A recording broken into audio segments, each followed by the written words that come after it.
ko honɗum l'islamu on yewti fii e si tawi julɗo ina wawi ko wiyete kon dewgal hakkude mi mana julɓe ɓe kañum e ɓeya wonɓe e diinaji goɗi tawatana l'islam dewgal sino wawi wonde hakkude maɓɓe ko honno ngal wonirta ko honɗum dagi est ce que ko ɓe wona julɓe ɓen tun fof woni ko wawi jombidirde e julɓe ɓen ɓay kan jombidirgol hakkude julɓe ɓen kan ɗum ɗon hino anda hino tabiti ko est ce que ɗon julɓe ɓen kañum kadi no wawi jombidirde e ɓeya yimɓe diinaji luttuɗi aray ko ɗum soɓɓundu ɗon mi mana yiɗuɗen ɓeydodirde o kikiɗe men waɗa ɗo barki ɗo en salmini jama o kala kamɓe woni e nder aduna haray musidɓe julɓe tedduɓe ko adi kon tawo ko wiyete dewgal ko tawo ɗum ko hunde mawnude ko hunde teddude ko hunde hittude ko Allah subhanahu wa taala fi kala hande ala ko yawa ko yawita jasina jalkita ha hewti ko wiyete dewgal ko tentinima noon telemma sengo ka julɓe ɓe mi anda ɓeya ɓe diinaji luttuɗi si ɓe teddini fi dewgal maaki cerle ɗen no toon maaki yawre no toon ma ko honno kono noon diina kam mi woni e mum kan ka ɗo diina l'islam hande mo naari statistique divorce ki ɗin e yawreji ɗin e probléme ji ɗin ka nder dewle taway giya e hima o wonno e nder dewgal kon e miri mum on yaɓama ka leydi wattama fuf wala fuf e hunde ala nder ton si wona seeɗaɓe ni e gonɗin ɓengi julɓe ɓen ɓe tawata ɓen ɓe andiri dewgal ngal bindi ɓe andiri ko wiyete dewgal kon bindi ɓe andiri ko dewgal ngal tetti kon ko ngal hetti kon ko ngal mawni kon bindi ɓe andi wondema tuma nde kelgal waɗi wo arche Allah o yeɗɗo ɓe andile on arche Allah ko mawni kon ko hitti ko tetti kon ɓen ɗon andi abogadul halal ko ɓuri ɓi mana añede Allah subhanahu wa taala ɓuri añude e ko dagini kon ko tergal Allah subhanahu wa taala no dagini kono e nder ko o dagini kon fof ko ɓuri añude e ko dagini kon fof ko wiyete kon ker andirɓe ɗum ɗo ɓe bindi ɓeɗo hiwa e dewle maɓɓe ɗen ɓe dankoɗe ɓe muññoɗe tanone sattede ko woni e macci kon fof ɓe ɓedno ɗi andugol ko ɗum hitti kon ko ɗum mawni kon ko ɗum yiɗaka Allah e lorraki molanaɗi ko jokkitata kon e cerle ɓe tentima noon si ɓiɓɓe waɗi ɓiɓɓe ɓe weemay hara hiɓe yiɗi yiwgol baabe maɓɓe a tout moment hiɓe yiɗi yewtidugol e baabe maɓɓe a tout moment hiɓe yiɗi yiwgol nene maɓɓe a tout moment hiɓe yiɗi yewtidugol e nene maɓɓe a tout moment o waɗi noon ɓenɗonɗiɗo goto kala e maɓɓe no joganiɓe goɗɗum ko tawata aduna Allah on fof hay goto wawata tonnude ɓe ɗum ɗon si waɗa ɓen hay goto aussi ko ɓiɗɗo on heɓirta babirawo on o heɓirta ɗum nenirawo on o heɓirta ɗum kadi gorko hay e goto e nder aduna Allah ha ñamdital mum ko ɓiɗɗo on heɓirta ko nene mum o heɓirta ɗum babe ma o heɓirta ɗum kadi nene goɗɗo goo debbo goɗɗo goo ha ñamdital ngal kadi nden wemande ɗon ɓe nanggay ɓiɓɓe ɓen battinay kadi e gurdam maɓɓe ɗen ha ñande ɓe noti Allah subhanahu anduɓe noon ɗum ɗon ɓen ɓe ɓennoto ɓe heñño ɓe hiwa ɓe ayna ɗum ɗon e moƴƴere e baraji ko woni e mum kon ñande ko sahabajo emo marno ɓeymo ɓeyma ko lornamo yennamo yawitomo salomo defande kala yawre ko debbo waɗata gorko kon fof on debbo wanno on sahabaɓe ɗimmo makko ɓe fof mi moodi ɓayna oɗo tum ɗum woni debbo on ɗum haɗi o accita o jomba goɗɗo goo ma o jomba goɗɗo goo awa o adda on ɗon guttinanamo gurdam makko ɓe woɗɗum ha fayda fof ɓe fof maɓɓe ɓe sondimo yo acci ɗum ñande go moɓidiri ɓurɓe kiinude sakkinagode mum e nokku gotum ɓayni mi nani ko wiwɗon joni mi falama wadde ko wiɗon ɗum ɗo falami ƴettanan garanti no dawattete onon ɗo wajiɓe nan ɗum ɗoɓe mi acciti o humbo e moɓa ƴettude ɓayni he ɓenen min huɗaka minen ndin kuddindirondiɗa ɗon enen ndin wiwata min sakko nde hewta kalmi on sawo inni si tawno onon ɓeɗo moƴƴuɓe sifano mi moƴƴirino jogii ruuhu imanu ruuhu gonɗinanga e peewal mum ngal si tawno haɗa mi heɓuno goto e moɗon ƴeccitowo mo ɓaawo am haɗa miɗo jortaninomo moƴƴere immorde ko Allah subhanahu wa ta'ala haɗa miɗo andi o yaltata e kaɗo diina gonga silluka o yaltata e ngal ɗo peewal o yaha e goɗɗum go'o ko ɗum ɗon mi hulu wata mi accitumo ha gasa o murtoya ɓay ɗo ko woni komo lorudema kono o alama fukkude waktu donki l'islamu ɗen o accitaɗe porka kanke mo horde mo jogiti diina kan mo haniri noon kono min noon hutinonaala on fof mon ko on seede ɓay haqqe Allah on memaka mo wondi e mum mi faala yo wuuri du e peewal makko ngal e kulol makko Allah ngol o maaya mi yaafomo ko waɗimi kon fof par ce que sonnajo moodi makko wiyaɗo moodi makko naatugol makko aljanna on no jogodiri e wiyaɗo moodi makko no jogodiri wona jogodiraɗe ko woni horde kon tum e ko woni ittude zakka kon tum nelaɗo maki ayyat ma imra'atin matat wa zawjuha radin biha dakhalatil janna haɗa sonnajo feƴƴinɗo ta moodi makko no yardimo no weltorimo no yaafimo ɓe maki o naatan ka aljanna iɗon andi le hadise on kañum katta ila sollatil mar'atu khamsaha ino jeeya e muɗum wa ata'at zawjaha bimana e honno wiyete piiji ɗi anndanɗa hoore ma ɗin ɗon si sonnajo waɗi ɗin ɗon o timminiɗi ɓe maaki haray dambude aljanna ɗen ko ngal o faalida wo o naatirta no jeeyade e ɗin piiji ɗi anndanɗa hoore ma ɗoftagol moodi ma o wi joni noon kanko sengo ko makko kon o yaafoytomo soomaaji ɗi o naato aljanna taw naato e yiide o wi ɓayno sengo annda ngon o memali o huɗowata o accitumo o ronka heɓude sipajo makko ma battiɗo mo e muñal o wawata mo jogade fi yo ñiiɓu ka nder diina min miɗo wakkili o lorralan o ñiiɓa ka nder diina ha o maaya mi yaafomo o naata o wi ɓay noon mi heɓaali goɗɗo e moom jogitiiɗo ɗum ɗon o inni meɗen ko mi muññuto o inni mi heɓa baraji komi muññimo lette ɗe wolla wadde ɗe mi heɓa kadi baraji komi hiwimo kon ha o naati janna mi heɓa baraji ko nala safno maaki kon la yahdiya Allahu bika rajulan wahidan khayru laka min humri ni'am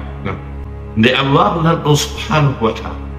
no fewna goɗɗo ta ko an woni sabu adde goto peteɓɗa fewu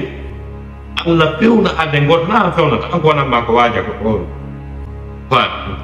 kono waajoɗama waɗa ille siko ɓeygu ma siko ɓiɗɗo ma waɗo neeru ha o lutta e hoore la ilaha illallah muhammad rasulullahi on nela sofa maki nde heɓata goto pet mo Allah fewniri sabu maɗa ɓuranma moƴƴande e ɗi nemaji soyɗuɗi ko geloɗi ɗuɗuɗi geloji ɓuluji wiyete min homuno ni'am e riwaya go no wiya aduna on e ko woni e hoore aduna on kon fof bi mana ko ɓuri moƴƴude ko ɓuri ɗum ɗon fof moƴƴude oya heɓade goto pet fewuɗo bi mana ta ko sabu maɗa o wi waccitata o majjo en on geliti donc fii ko wiyete mariage kon fii ko wiyete desal kon hunde mawnude Allah subhanahu wa ta'ala o wasi Allah subhanahu wa ta'ala no tawnori ɗum hay e bandiji makko ɗin wa min ayatihi an khalaqa lakum min anfusikum azwajan litaskunu ilayha no jeeya e mandeji makko ɗin nde kanko Allah subhanahu wa ta'ala o tagani on immorde wunkiji mon ɗin ɓey ngooli ɗi hoɗon deeƴon e muɗum wa ja'ala baynakum waɗi hakkude mon mawaddatan giggol wa rahmatan e yurmen. Allah dali inna fi dhalika tabiti woni e ɗum ɗo la ayatin madeji moɗanaɗi le qawmin wonande ɓe yimɓe yatafakkaruna miijitotoɓe. ko ɗum waɗi si tawi mawnugol teddugol fii desal ngal, ko desal ngal woni fondement société o. Iblis aru ko faala koye société on taw o wono déséquilibré, koye société on bonu taw mujtama ta ɗo wiye juule hoore itte zakka umra, ko si tawi société no woodi taw, ko si famille no woodi taw, ko si tawi hino iwdi, ko si iwdi no woodi taw iwdi ta on tigi no woodi ka peŋi, no wiya ko ɓi kaari ɓenni, ko helayanko ɓenni, ko seydiyanko ɓenni, ko ɓeeɗayanko ɓenni, ko haasimiyanko ɓenni, ko qouraysiyanko ɓenni. ɗum kaka iwdi, ka desal woni, kaka desal ko ɗum taw fuɗɗori taw. ɗum mo kala woni fuɗɗuɗo mo ala iwdi, ala leñol, ala laamu, ala tradition, ala fina tawa, ala ko tawi tawa no way fu wa dammi wa bareji ka foɗɗi. Nduya no iwri Dubai, nduya no iwri Conakry, nduya no iwri Cape Town, nduya bareero no iwri to fotta. Hay goto ala jeeya, ala iwdi, ala ka iwdi, ala nene e baba ko virtuel, ko ɗaɓɓa e nene kon tigi tigi ala ton, ko ɗaɓɓa e baba kon tigi tigi ala ton. C'est-à-dire c'est un père biologique, une mère biologique. Aucun lien spirituel et parental, n'est-ce pas, et sociétal n'existe entre ces deux individus. C'est-à-dire la notion de la famille, elle est totalement absente dans nos différentes sociétés. C'est ce que nous vivons. Ko conséquence ɗum ɗo. Joni noon hay philosophe ɓen hay droit positif on ino andi ce qu'on appelle la famille, ce qu'on appelle le nom. Menen en droit civil min jonnano e honno wiyete épreuve. Tawi ko passeport iwe classe yi hay classe tem on hari épreuve on ko ɓe wino sujet on le nom. Inde nde ko honno goɗɗo heɗirta inde, inde nden ko honto damboto. ɓe jannuno men ɗon hay trade union no woodi inɗe hara ɗe mari trade union, sa pijiri ɗum ka portoɓe ɓen to ha cikkun ɗon mo wawi wadde plainte ñaawo hara ko inde makko nden ɗum fijirta. Inde ko honto damboto, inde ko e baaba damboto, baaba ko e baaba damboto, baaba ko e goro, baaba ko dewol. ko ɗin piiji jiiɓa yaaɓa ka leydi watta fuu fala fuu woni yimɓe ɓen ko ɓe pottirɓe ni. ko andirton ko fii desal ngal mawni kon, ko fii desal ngal hawni hulɓini kon, ko hay aɗo nelaɗo neleede ko tawno kon hiina saria tippotoɗon, saria kammuyankejo on ko Allah tippinta kon ko iwri ka makko kon, eɗon andi ɗum tongino fuutuno moƴƴa alaali hakkude ƴentinede annabi Isa e neleede nelaɗo sallah sallam o ara tanke annabajo. Woɓɓe wi ko duuɓi temeɗɗe jeegom 6 siècle, woɓɓe wi ko duuɓi temeɗɗe joyi e duuɓi capanɗe joyi wonno wahay tippaaki annabajo ala yimɓe ɓen no wonani hoore mum. kono hiɗon andi e hoore ɗum ɗo fuu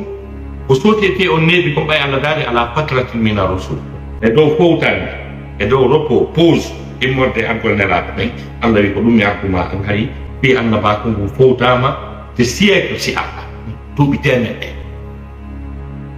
duuɓi temeɗɗe si aɗa. joni noon ɓay noon e hoore ɗum ɗon ko fof kadi ɓuuray fiyankoɓɓe ɓe anndanɗa hoore ma ɗonɗo on sey ala société, ala mujtama o, ala jama, ala communauté ɓurnoɓe bonde ali koni jikku, koni huwodira majji ha hewtiɓe ɓuuray fiyankoɓɓe. Hani ala e nder aduna Allah ko majji ha hewtiɓe, sen sifi ke yoga e majjireji maɓɓe en tawa sifa maɓɓe hari ala. wona ƴettugol jiwum boobum jibina surra kum he kum wuuri no majje ɓuri ɗon e ɓuri ɗon. Allah daari wa idal mawudatu su'ilat bi ayyi dhanbin qutilat. ñande koye jiwoye boobo hoy landita ko honɗum bonnuno ɗon si surra ɗon hiɗon wuuri. yimɓe ɓe annduɗa hoore maɗa jombaynoɓe ɓeyguli baabe mum, ɓeygu baabe mum ka baabe mum rewi ɗon rewta ɗon kadi. Allah daali wala tankihu ma nakaha aba'ukum minan nisa'i illa ma qad salaf. hoto jombude ko ɓe moɗo jombi ɓe siwana ko feƴƴi taka wanno on gelki en wata se yeehi e jikkuji maɓɓe bonɗi ɗi ƴettay tammen on fof kono e hoore han kadi ko yimɓe wartoɓe kadi waroɓe o yiyay ɗo sabu goto no wara e leñol temeɗɗe guluji ware sabu e ngol leñol ɗon nangodira e warde hitande ala no wardede fi goto no wara télé to on faami Allah subhanahu wa ta'ala sifiɓe ko ɓe ayruno kon ko ɓe wartayno kon qur'ana wadkuru ni'matallahi alaykum is kuntum a'da'an fa allafa bayna qulubikum wa asbahtum bi ni'matihi ikhwana humdite tema Allah on e dow moɗon sanga wonno ɗon ayruɓe wartoɓe sabu la ilaha illallah wondu ɗon nden goto o faami kono e hoore jikkuji maɓɓe ɗi ɓe jogino ɗin fu la notion du mariage était là. La notion du mariage était là. Ni fi ko wi a pesan ko de yimɓe ɗon hayno takko ri ɓenno no andamo fewndu on tawi ko homɓe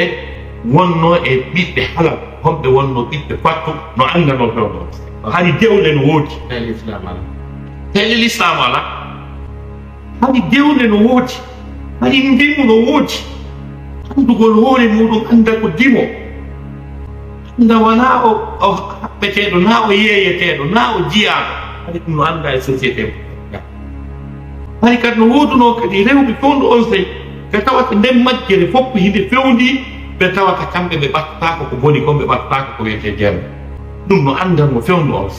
tawi l'islam on ala few woni duuɓi temeɗɗe jowi e goɗɗum annabi araɓi kono hari rimɓe ɓen no andano ko ɓe rimɓe eɓe andano ko ɓe dowa wadde e ko ɓe dowaka wadde jombanoɓen no andanoɓe jomba ɓiɓɓe halal no andano ko ɓiɓɓe halal ko ɗum wanno nelaɗo sallah sallam ɓayɓe nelama ɓe bonnitano ɓe reprenano dewle ɗen a zéro mo wonno dewle ɗe ɓe accuno par ce que hani ɗe ɗon ɓe réglement ɓe wiwno kala jombunoɗo ɓuuri nayo yo suɓo nayo e maɓɓe on andi kefer o so jombi ɓuuri nayo so naati l'islam on ko yo wi e nder rewɓe ɓe o jombunoɓen fof ka kefera ko yo suɓo nayo si tawi ko julɗo on jombi ɓuuri nayo haray ko ɓeydiɗen ka nayo ɓeydiɗo on ko on dégage andas kon fa i julɗo ñeñini ha jombi ɓuuri nayo ane ɗon andi kono l'islam on ñawirtamo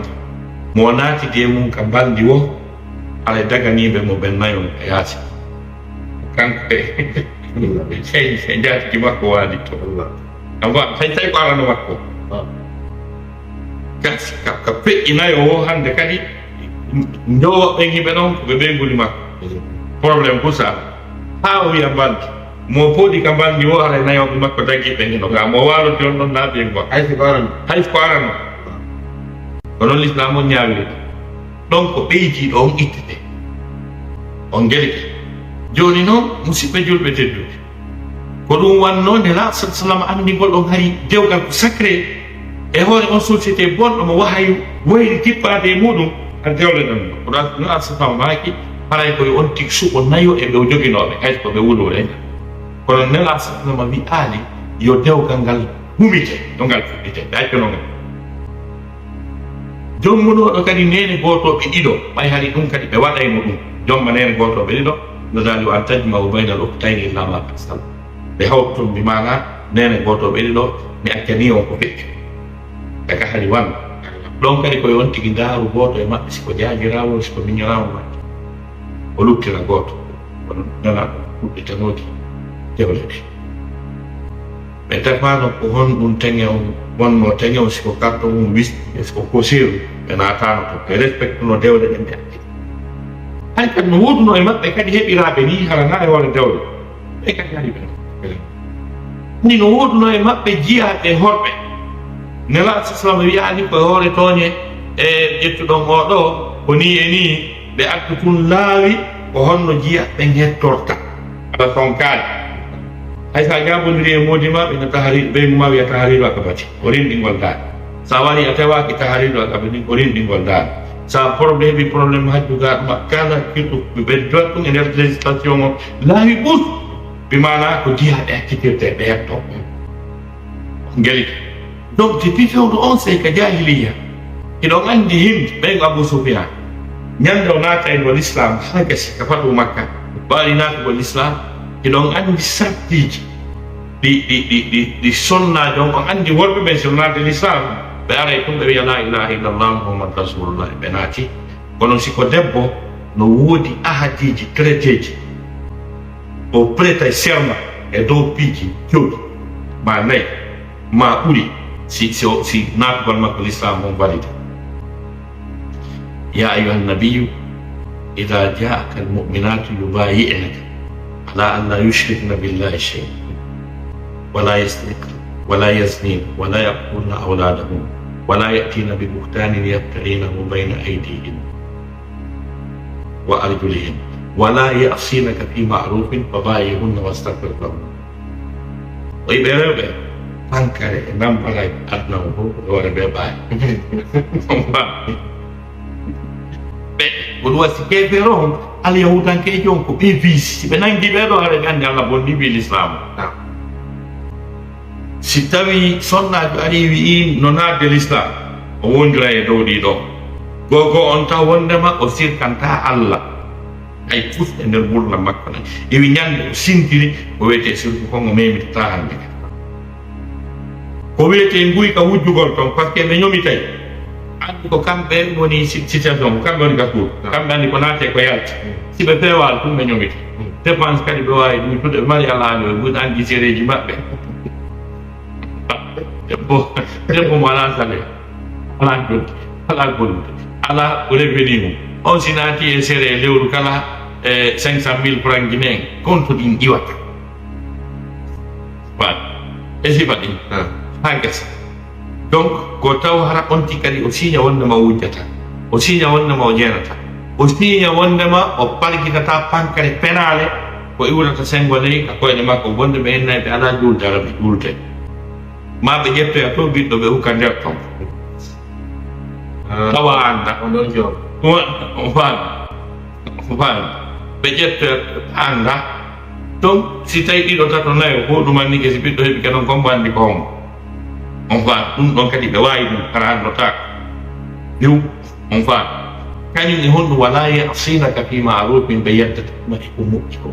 a wiyata tiggo ɓe salo a wiyata neffino ɓe salo a wiyata juulu ɓe salo a wiyata ne'o ɓe salo a wiyata hooru ɓe salo kala ko woni maruf ko allah subahana taala yamiri fi diina kon fof ɓe yeddatama allah daali si ɓe signi ɗum ɗon fof haray ko mbawi e hunna accepte ko ɓe wi ko ɓe woni julɓe wastahfirna hunna llah wiya kadi allah yaafo par ce que ɓe rondi pancarte ɓe rondi probléme ɓe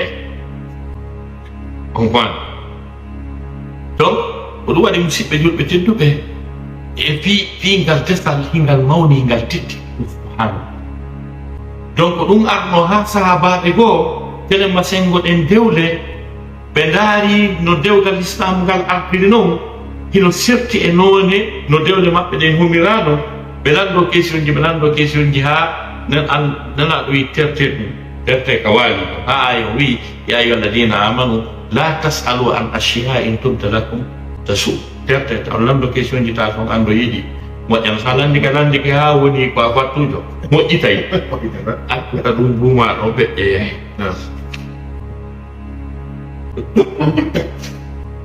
on acceke dey makka ga baraji no ga moƴƴa kono durmakati no ga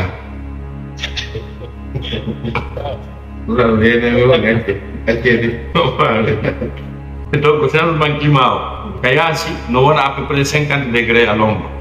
ka nder fof no ɓuuɓi jop sika ka nder otoje sika ka tuuɗi sika ka hôtelji fof ɗum no ɓuuɓi jop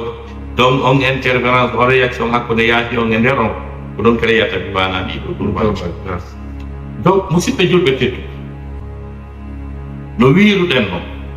hara en yii ko wiyete dewgal kon hikka fewno jahiliya c'est à dire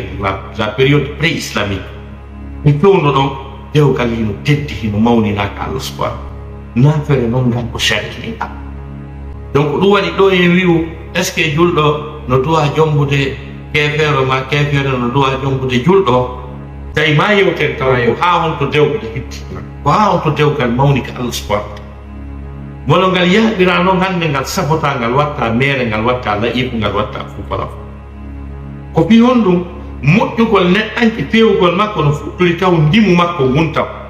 si tawi himo en contradiction avec lui-même, il a des conflits entre lui-même, n'est-ce pas, entre sa propre personne. Mo mari goɗɗum ko fatata ka wonki makko ka ɓerde makko woni suude e makko tawo, c'est-à-dire il n'est pas d'accord avec lui-même ɗam tawa kanko tigi e hoore makko, c'est-à-dire mo mari goɗɗum ko iwata hino e makko si tawi iwdi nin kelɗa woni o heɓira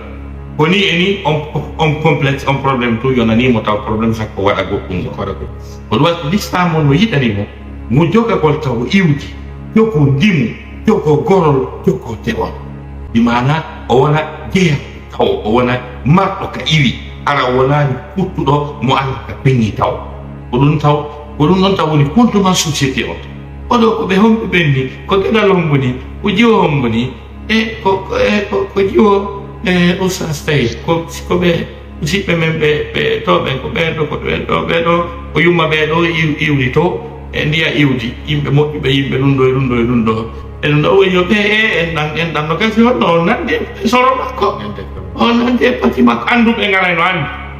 woɓɓe ko ken dara tum alhamdulillahi ɓe fanka kaɓe andi yiida yahata e ka wiya mo yiwi ton on mbawi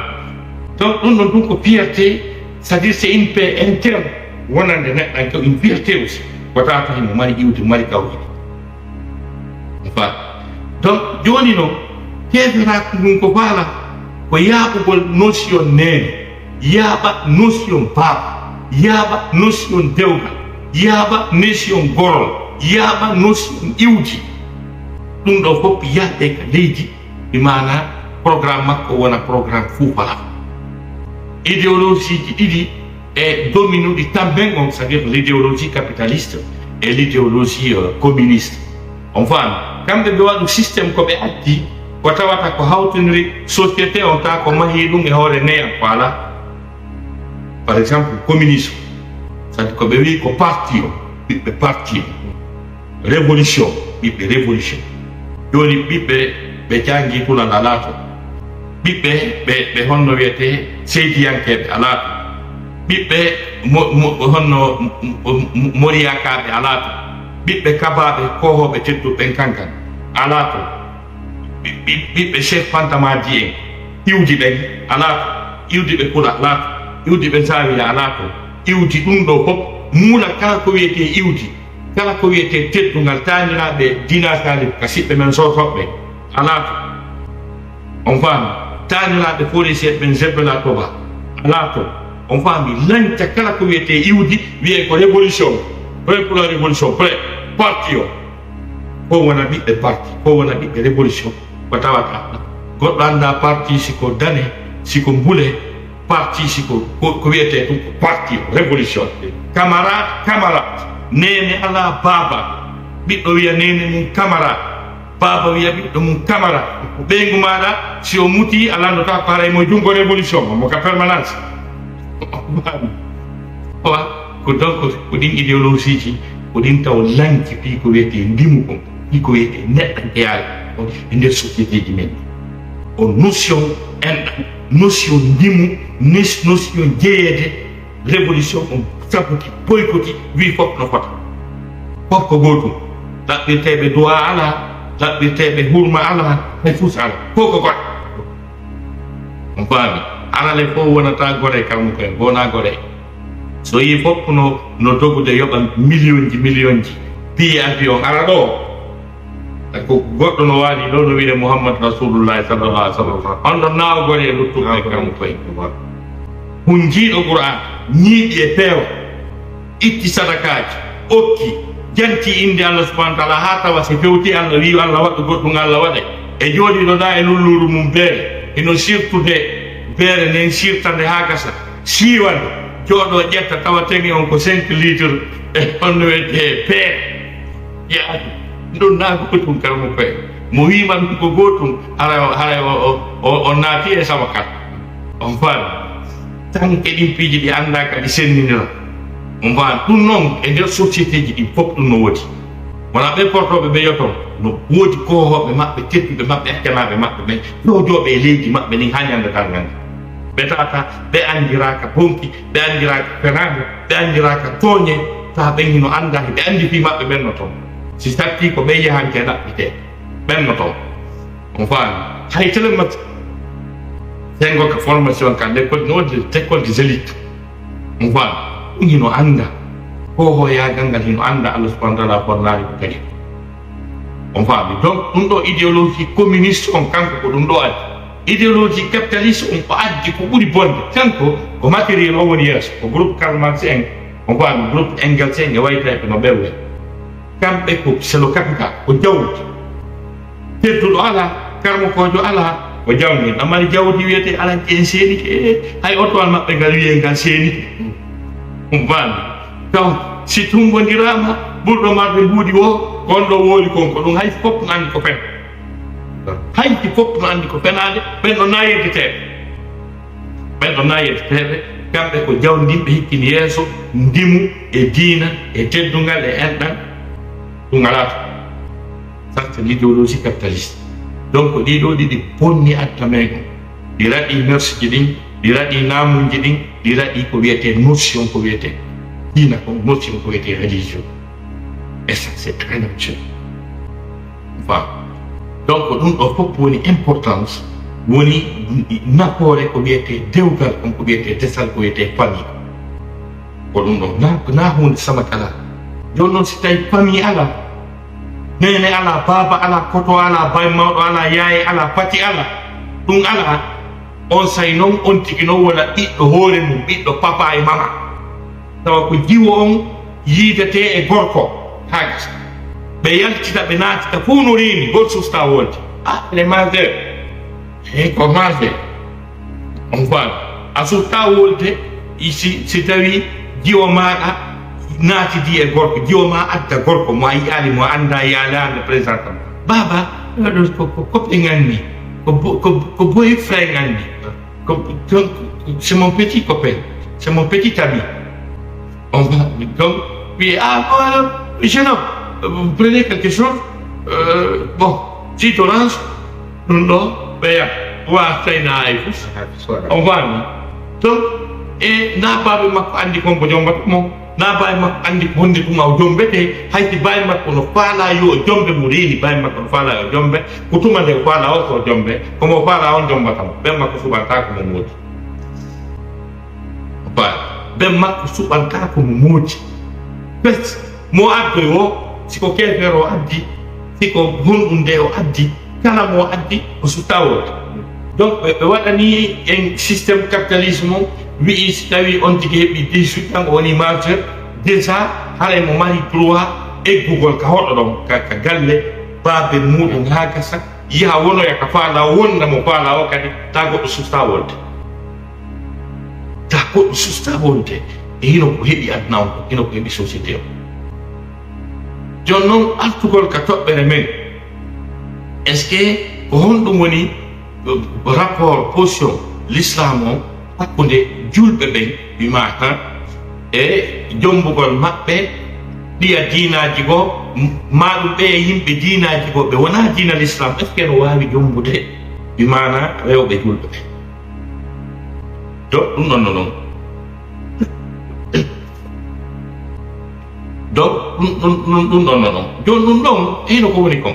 testa taw ɗo yo hewtoy to taw ko hakkude taw julɓe ɓen tigi taw l'islam on no wi an a julɗo a faalama jombude ko homɓe rewɓe julɓe ɓen dowaɗa jombude hara ko rewɓe julɓe ɓen goy taw hakkude men enen taw hakkude men enen taw no woodi ko hombo an duwaɗa jombude sukama fewndike jombude ko jiwo hombo duwaɗamo jombade ɗum hino ha gogo on taw koyo taw hara jiwo on ko iwɗo e iwdi julɓe iwdi fewɓe taw wona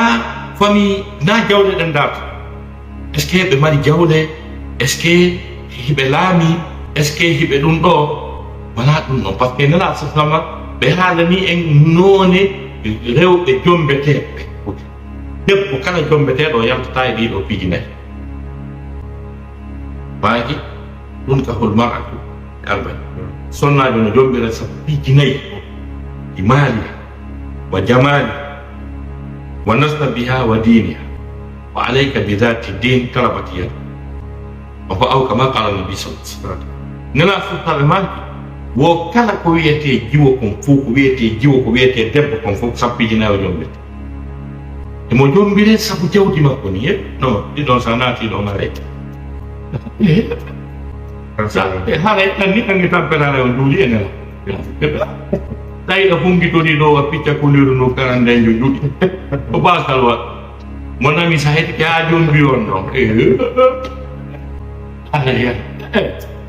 kadi o sorti disinwal taw o jonna e ma taw fuɗɗono iɗa andi o e meuble wonɗo samde oyal dokkel kaari ka sotel gi o won ɗon ko kanko jeeyi on momani noon si paɗi sappo e kalu donc sa naati ɗo ngare ni wuttini c'est fini goɗɗum nun jiwano jombire ɗum mun nela safna maaki sabu ngari makko ɗiɗo mila aynallah ɗani koyete hurulayni ko ngara ko ɓeɓe adna ga ko hay on inal ngal no moorori wa mo rawni pensukunu no ari ha ka tolode donc on ɗon a naati ka ko ɗum ɗo wiyete ngari présentable ino darne nen hino piiji ɗin fof ɗum ɗo kadi no pooɗa worɓe ɓe mbiɗi ko noon oɗon o ɗaɓa non heɓugol sifa o ɗum na ko weli fino si Allah waɗi ɓay ɗum o wi himo yiɗuma ɓe jaɓon occasion ɗo raaka few woni ɗiɗi ngari mo nasta biha e dambe makko ko ɓe ngaddi ɗon ɗo e ko koto makko woni ministre de budget ko bappa makko woni ministre de la défense ko ɓe jogi leydi karay ko ay tout ça naati on famille dambe ko ɓii kaari en hajji on faami si iwti ɗon waɗi diine ha e sabtina makko oɗo ko jiwo feewuɗo ni ko jiwo mo seedale e tikkare mum ni ko jiwo hippuɗo gite ni ko jiwo mo seedale e deftere qur'ana ni ko jiwo neetiiɗo ni ko jiwo mo fukkata waɗuɗo ni ko jiwo mo yellata nene mum ni ko jiwo mo ne'iiɗo ni fof no yettinimo Allah andi ko diina kan ɗon ɗiɗo nayi nelaɗo maki noon siko kamɓe ɗowtuma maki ko alayka bi dhati din alayka sadi koye faamu naso andi o probléme nasuji ɗin famugol taw alkude arabu ɗen taw moji ɗin woni très important ka koɗugol kalima o ɓe innanima suɓo jon dinaka ɓe innanima suɓo jon dinaka andi suɓa bala eɗa wawi akkude ko ɓe maki alayka waɗɗikema nangima jomiraɗo dina ɓe maki tarabati yadaka juuɗe maɗen haray fowtike na juuɗe maɗen fowtike seppini hiɗa selli ko onon a bonti suka yakal ko onon par ce que o yiinoma fewdo ko arno tawno ka suka labaɗo e selluɗo wawɗo mo bimana jonnitude haqqe makko on ka cellal ka mbaldi si alo ya nayi o ari nawnare ari ono par ce que manduno ñande ko aɗa gayde hakt si o arno tawi e hino oto hino cuurum si ɗum fof perdi woni e l'occasion mum chambre gotum ko ono par ce que ko julɗo ay na goɗɗum ara kala alhaali ma no fewdori berkon jogiɗa kon kadi yolanayi o ɓay o yi ɓen goni sahaba ɓen halsi modi maɓɓe fof kiɗi golle bimbi ɓe jogotano saku maɓɓe on ɓe ɗowta ɓe ha ɓe muto seeɗa suudu ɓe inna hayɗa yaata yaha ko dagi addana sa heɓali ko dagi arduɗo e karmi de ɓalli amen ɗin no wawi muññade heege ngen kono yiite ngen itenoy tan nana boye men itene mo nami si ɓen ma ɗo tima ha e lawol yetti kama ɗum ɗo naaray a yaray toyi seeɗi kala sewaje ɗiɗo hoyɗa moosi acce poye mboro kono kamo ɓe si oɗo wiima haka gawa e kono nge ɗo fof ko lutti ala écran plat o ko enen kun télé mum kun 1970 ɗo mi ronki hande son arti ɗo e ɓawo écran plat on anday ko wimi kaari ɗo he ano manan kum patron mum fo ko jogi ko hosi ma sibrata 50.000 francs guinéen mo landa don tele mo 2 millions francs guinéen o e jambe julali ene la o le na on va stay ko sifa ben sonnabe ben sahababe sifa o ya sonnajo gouverneur e Umar ibn al-Khattab bon e tan go wieteno do Umayr ka tawata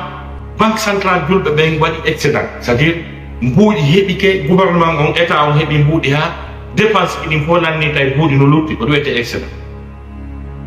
on faami finance publique on faami joni noon seydna Umar ibn al-Khattab wi mbuuɗi ɗuuɗi feƴƴiti yo gouverneur ɓe makko ɓen waɗam ɓe liste tampuɓe ɓen arta ɓe hokkoraɓe mbuuɗi on faami Umayr liste makko on ari gouverneur makko on tawi ko kanko woni tête de liste seydna Umar wuldi e gouverneur an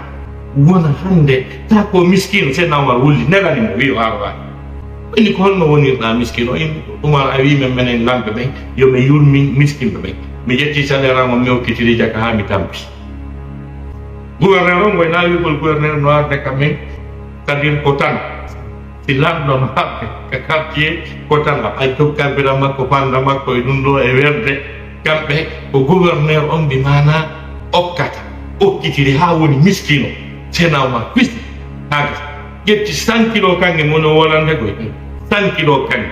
waɗi e babba haga wi yaw o yeeyi haga ɓay monsieur le gouverneur hewti ka tande muɗum ɓeygu makko tawi bi andi modi makko yirani no sifangal dongal ɗo bi modi makko jomum o inni Umar ko honɗum ni waɗi kaka amirol muɓɓinino mi wiwumda andi a way nonata to yaa ko honɗum ni Umar ko honɗum ni konto ɗum iwi ko honto ɗum iwi mi yiranima ngal dongal bi jombuɗaɗa waɗum ɗo bi jom konɗum ni ɓayo addi ha gasi udditi tawi ko kange debbo ronditi juɗe fesi tagli wi modi makko nataniɓe aduna ka maɓɓe wariɓe e jam mo nawi sifa ɓe nguli ɗo sa heeɓi ɗum na haray kalibati yata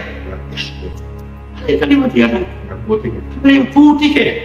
ko ɗum nela salama makum ko ɗum waɗi ko wiyete sunna kon nun no ɗuuɗi nan ka yimɓe ɓe sikki woɓɓe ko sikkiri ko ɗawan ko on faami ñe andugol ɗum ɗo ñentina nelaɗon saslama e ɗum ɗo e sahabaɓe makko ɓen koɓe ñentinnomo koɓe jogino ɗiɗo jikkuje labaɗe ko ɗum wanno siɓe fowti ko sifa ɓeɓe marno ɗeyguji ko ɓeɗo noon nela saslamaki tarabat yadaka haɗa juuɗe maɗen fowtike juuɗe maɗen fowtike a helandi donc ɓeɗo woni ko nela saslama maki fi muɗum ha gasi siɓe ɗowtima ko oɗo ɓe suɓanima o ɓe suɓani kala ko ƴettuɗa e ɓeɗo noy hara na ɓeɗo haray hiɗa mari haali sa ƴettirimo ngari makko kin ha gasi si goɗɗo goo yi o yimo mo andanɗa hoore makko tawa haqqille makko ɗon nangimo si diina ala ton haray on kafimo haray on kafimo si tawi ko jawdi makko nin kani naɓɓoymo o ko toon o yaroyta haray de haray ɗon no fournisseur noddi men on ko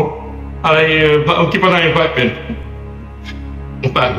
ko joggi to ngaala wami si tawi ɗum peewal kulol Allah ala e makko haray ko probléme wondema ko bappa makko ni ministre de la défense son pooɗi noon seeɗa ɗa andi ɓe naɓɓete fotoyoɗa mais noon santan seeɗa hetta hakke on paami sifa ɗiɗo piiti donc ko ɗum wasi nela salama ɓe maki ko oɗami suɓanima ɗa wawi noon heɓde chance ha gasa tawa ehino jawdi hilɗe muɗum ko piiji ɗi hanɗen wattande hakkille muɗum ya chef règle la doxte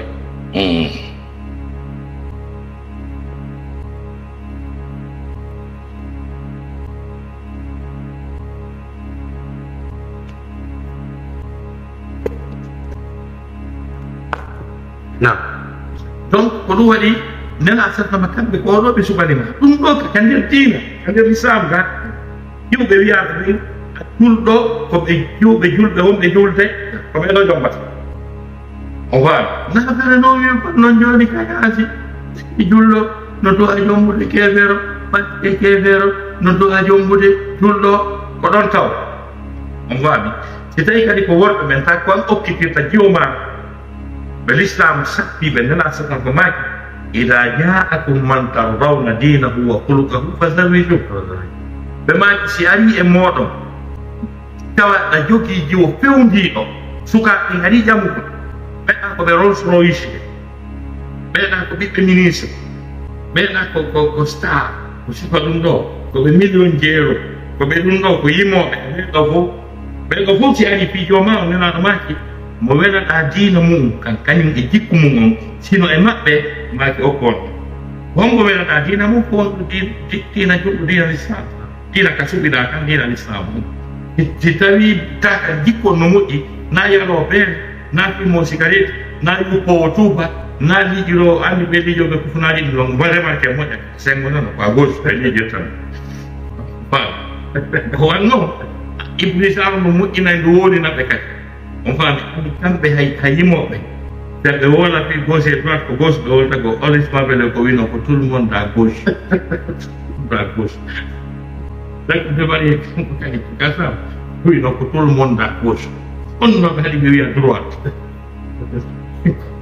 par ce que ko ɓay noon koɓe ashabul masama on mbawi ko yimɓe nana so tawi ba a suka arɗon ko liƴuɗo keppirno naɓɓiri à gauche ha kadi yuppi ɗumba ko ɓeeɗo si ari e maɓɓe faalaɓe jomaɗa on tawanno e maɓɓe hundiɗo ɓuura tawno e maɓɓe juulo waktuji ɗin joyi tawno e maɓɓe ne'iɗo si hawrodirimo jogui diplôme Sorbonne maɗum o Harvard maɗum Oxford maɗum hawrodiri imo gérde entreprise mo million jeero e hawre on jikku e hawre kandina ɗo ɓokkuma kono si tawi ɗum ɗon ala ɗum nenaɗo maki wata waɗɗum ɓe maki si a waɗa ɗum takun fitna tan c'est-à-dire wonay fitna molanaɗo kañe e fasade bononde molanaɗo e leydi par ce que jowonɗo ɗon on ha gasi mo wonɗa suɓanade on wonɗo wiide on happelete jombegol taw o yiya mo faala o goɗɗum no e makko ko faala goɗɗo wonɓe ɓen no faalama kanko kadi ila ka yasino o yaari kaw do a yaata sa nanto yi ponso aray nenaɗo mako no ɗo a sa waɗa ɗo ay tana ɗo no sabta yeeso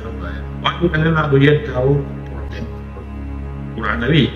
wal yahdari alladina yukhalifuna an amri an tusibahum fitnatun aw yusibahum adabun ko gotel e pijiɗi si nenaɗo yetta Allah gaali yo rento ɓe yimɓe ɓe no lundo yamirore nenaɗo sallallahu ɓe maki ko sappo gotel e pijiɗi ko imma fitna tana molana on faami ma ɗum heɓa ɓe letti sakkuɗe molana e misal ɗum ko fewndi hande nagina hakke no woodi fitna hande fewndiɗo e nder addallah ɓurɗo oɗo no woodi fitna mo nena sefnama maaki mo nena sefnama mo aya o wi on suratu nur falyahdari alladina yukhalifuna an amrihi an tusibahum fitnatun aw yusibahum adabun alim yo rentoɓe yimɓe ɓeno lundo rasul ɓeno lundo hela sah sallam ko waɗi noon sina ɗum fitna heɓay ɓe sa heɓay ɓe heɓay ɓe nambara heɓay ɓe goɗɗum heɓay ɓe ko iwata adda ko wolte ha ñande dargal ngal joni miijite tawi dimo ɓi dimo tedduɗo ɓi tedduɗo ndaari tawi ko goɗɗo mo tawata wonɗo e diina wi o ka Allah ko tato Allah ko tato oɗo sorti oɗo ka fami makko ka nder makko ɓen makko muttiki e makko jokkama ɓuri duuɓi ɗiɗi yo hetto o hettaki o yiya yawtoya ɗon kañum kadi o wiye joni o yalti diina l'islam Allah fu yiya o yaltine ka cotiru mo yimude mo amude enen fitna mo aya qur'an o wi ɗon an tusibahum fitnatun no woodi fitna ɓurɗo o est ce que hande no woodi fitna ɓurɗo o est ce que hande mawɓe oɗo jiwo no ɗanata est ce que hande kotiraɓe oɗo jiwo no ɗanata est ce que ɓeno ñamude anda koɓe ñaami ko hontoya hande fewno si nelaɗo yeddama haray addan o wonata e jaam nelaɗo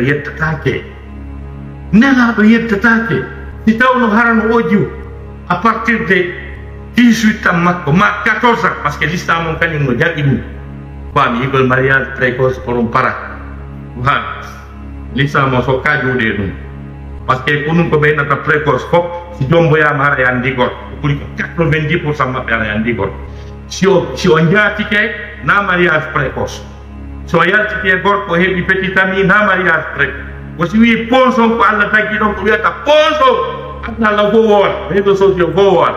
waɗano jamba hewtade on waɗa ko honɗum o yiyani ko oɗa yi ko iwi ñande jiwo yii ella o aɗa yiɗi mo wawi marde goɗɗo ko ɗon ka l'islam responsabilité makko on devant le Dieu, devant les hommes, devant la législation de l'islam est rentrée en vigueur.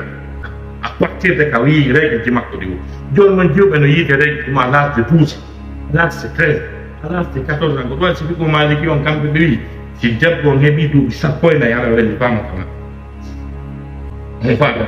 on faami donc soka hewti ɗo o haɗa ka maɓɓe o helli faama ha gesa joni noon à partir de ɗon ko responsable e golleji makko ɗin e programme kala ko huuwi ko waɗi o landi kadi ko ñamdetan goɗɗo si woni responsable diina tagɗo kamɓe ɗe jeeɗi leyɗe ɗe jeeɗi o woni responsable noon o woni responsable yiite e aljanna tawi na rewtanay ko responsabilité muuɗi kono hiɗa anndi koye kadi ka on tigi hewti ɗo o hara o naati e ko naati e mum luttisi kono tagiri luttisi kono harmi on va donc ɗum wasi aya o wi falyahdari alladina yukhalifuna an amrihi an tusibahum fitnatun hara o jiwon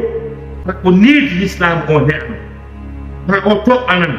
o piini qur'an o jangi qur'an o ƴetti jonti l'islam o tiggi o nefini ha gasa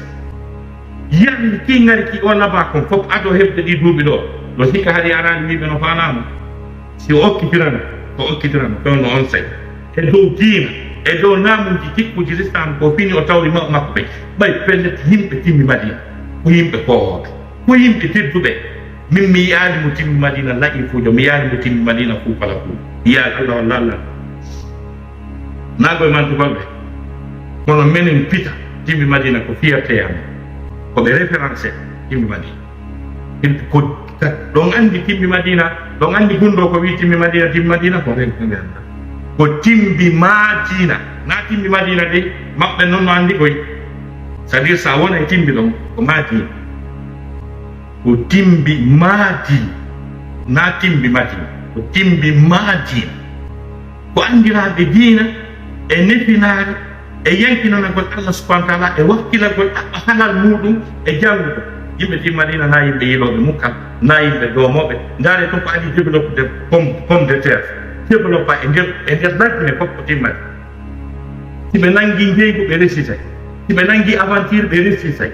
kala no oji wara ko ɗin jikkuji ɓen on fina tawa maɓɓe wara ko e nder on cadre on environnement islam on environnement nefina e peewal e kulol allah haaki ta ko e nder ɗum noon no goɗɗo no sutinaynomo wigol wiyowo allah ko tato no faala ko ɗum marche antano marsuɓe ɗin ɗon ɗum la vérité on faami donc ɗum waɗi si l'islam o wi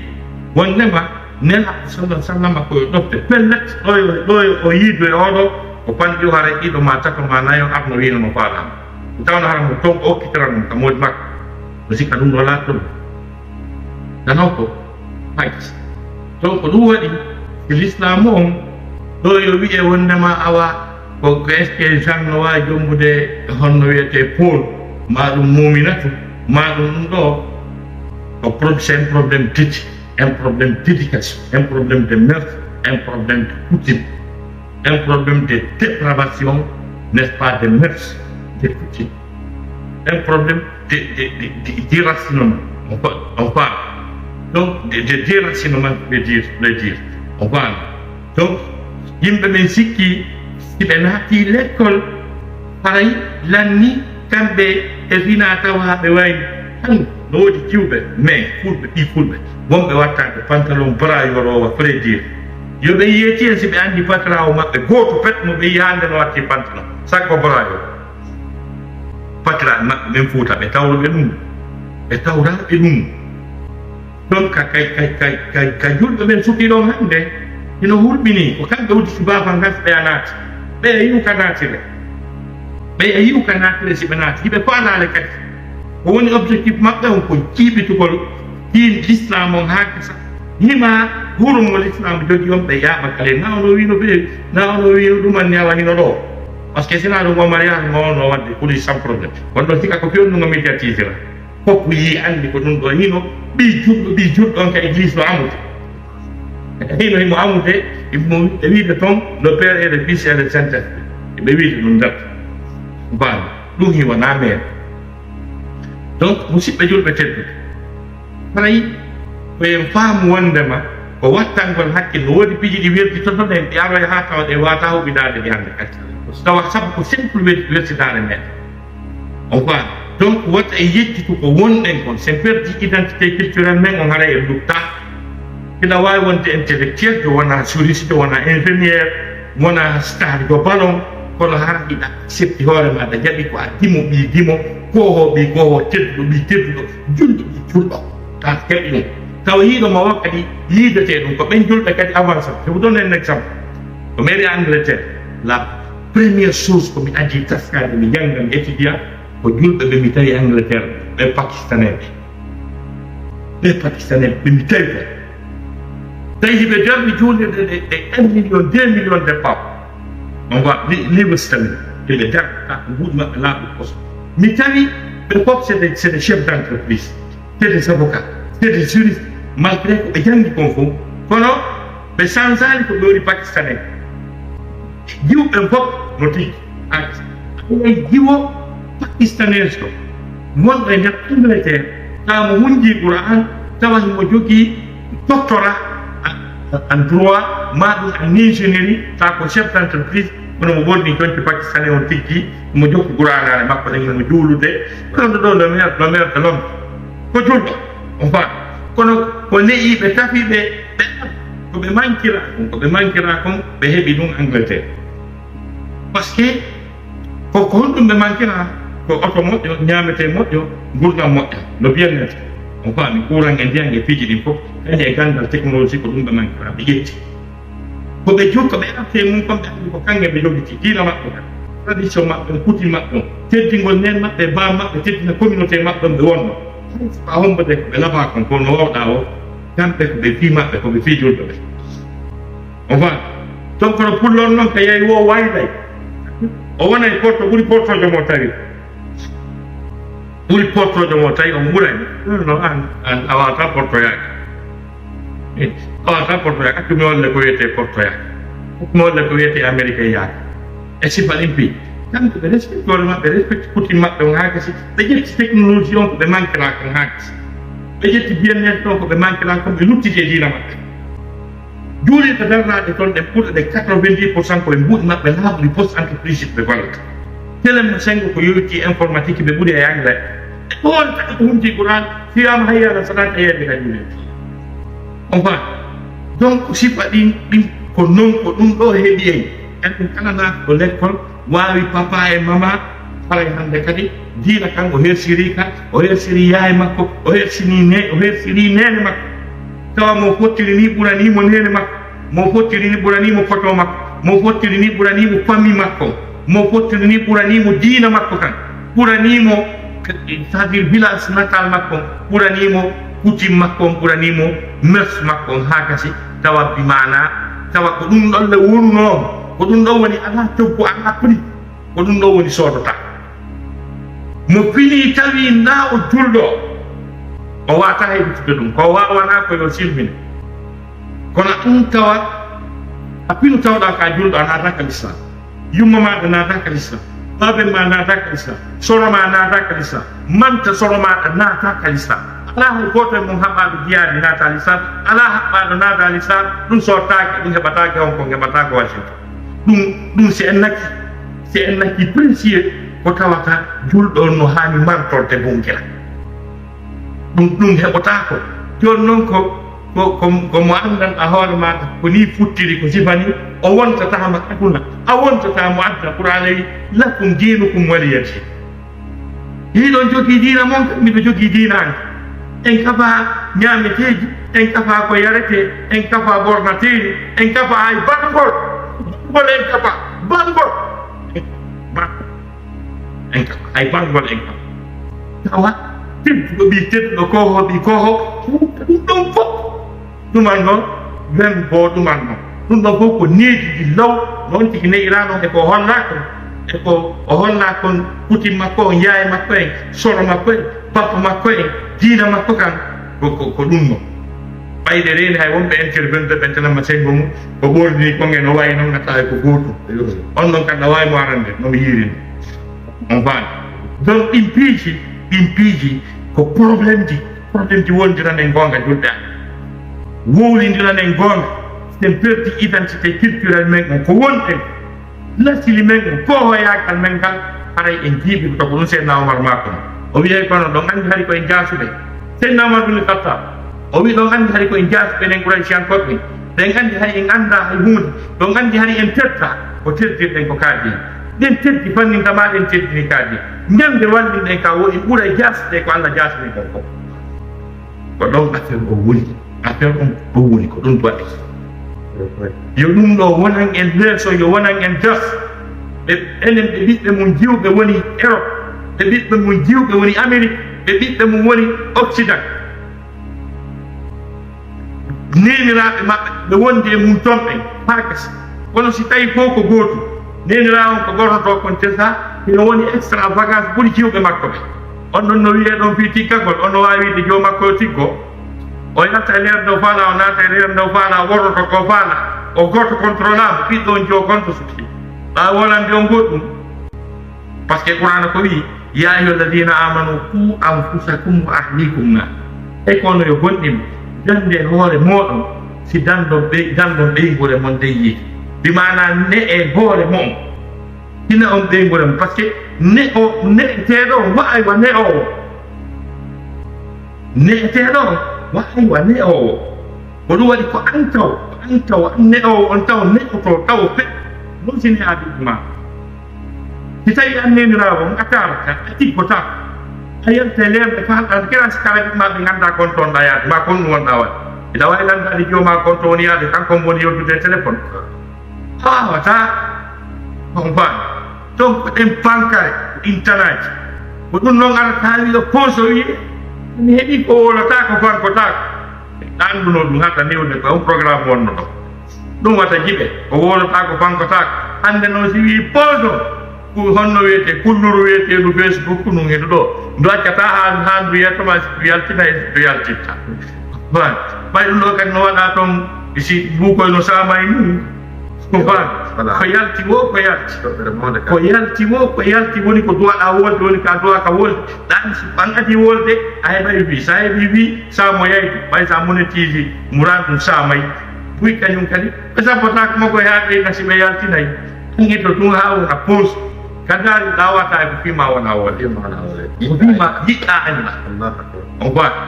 donc ɗin piiji ko ɓe c'est à dire alyahudankeɓe ɓe nangiri en eɗi fof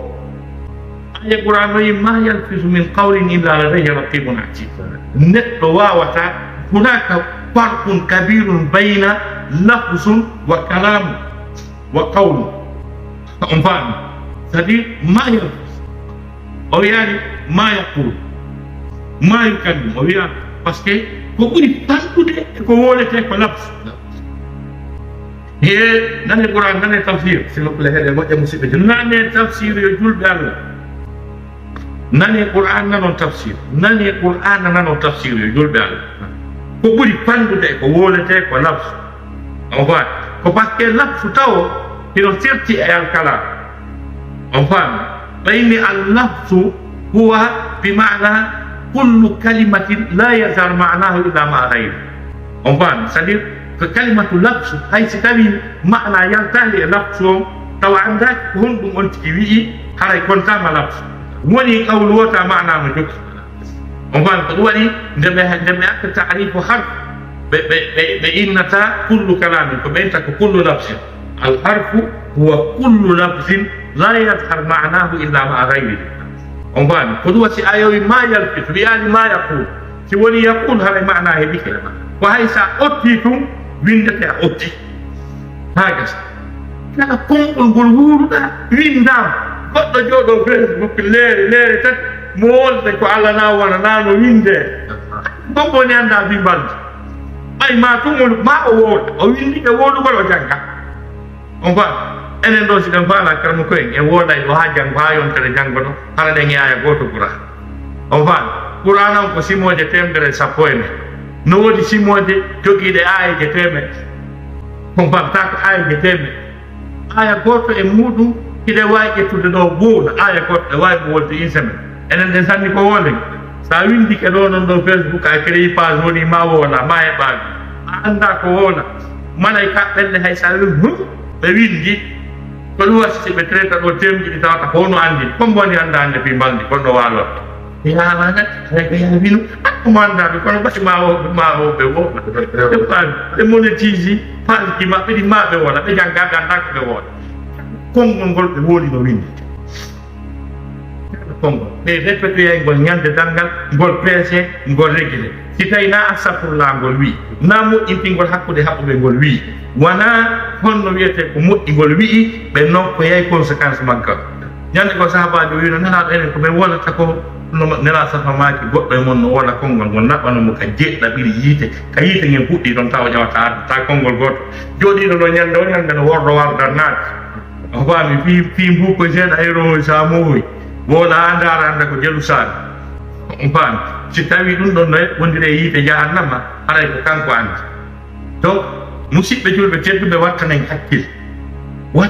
hakkil ayɓe men ɓen hiɓe haɓɓude en hiɓe haqqirde en gandal ɓe haqqirde en piipiiji ɗi wonɗen e muɗum hiɓe haqqirde en kono perdi ɓurɗo mawde o ko perduɗen ɓiɓɓe men ɓen comme perduɗen ɓeygoli men ɗin perduɗen famille men ko perdi ko ɗo hatti ko ɗum ɓurana ko wi qul inna alkhasirina alladina khasiru anfusahum wa ahlihim yawma alqiyama allah wi saɗa humpa perdu ko ɓen perduɓe pertini ɓeygole mum nde ñande dal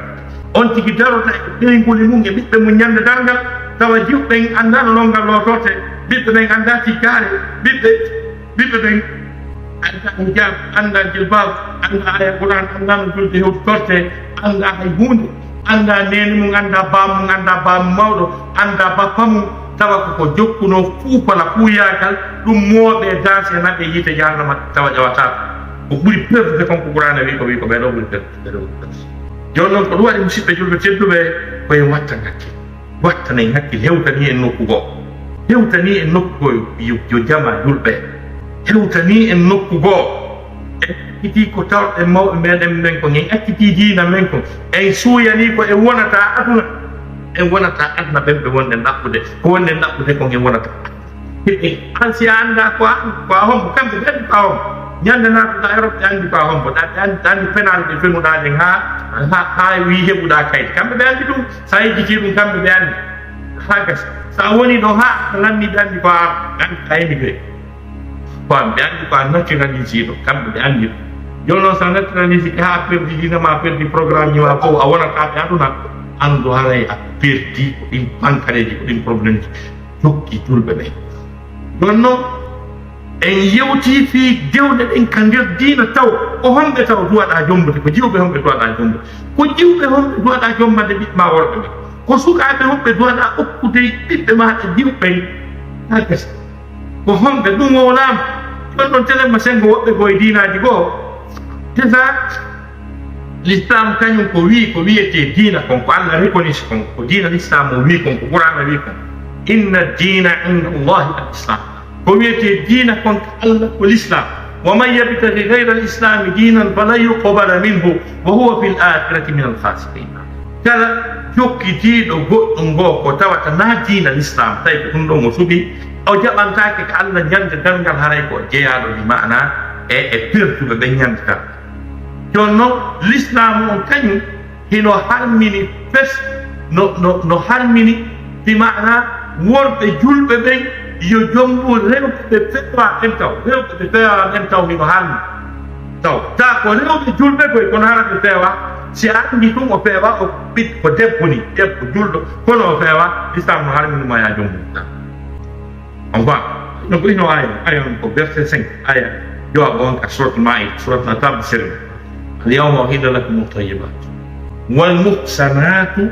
من المؤمنات والمحصنات من المؤمنات on va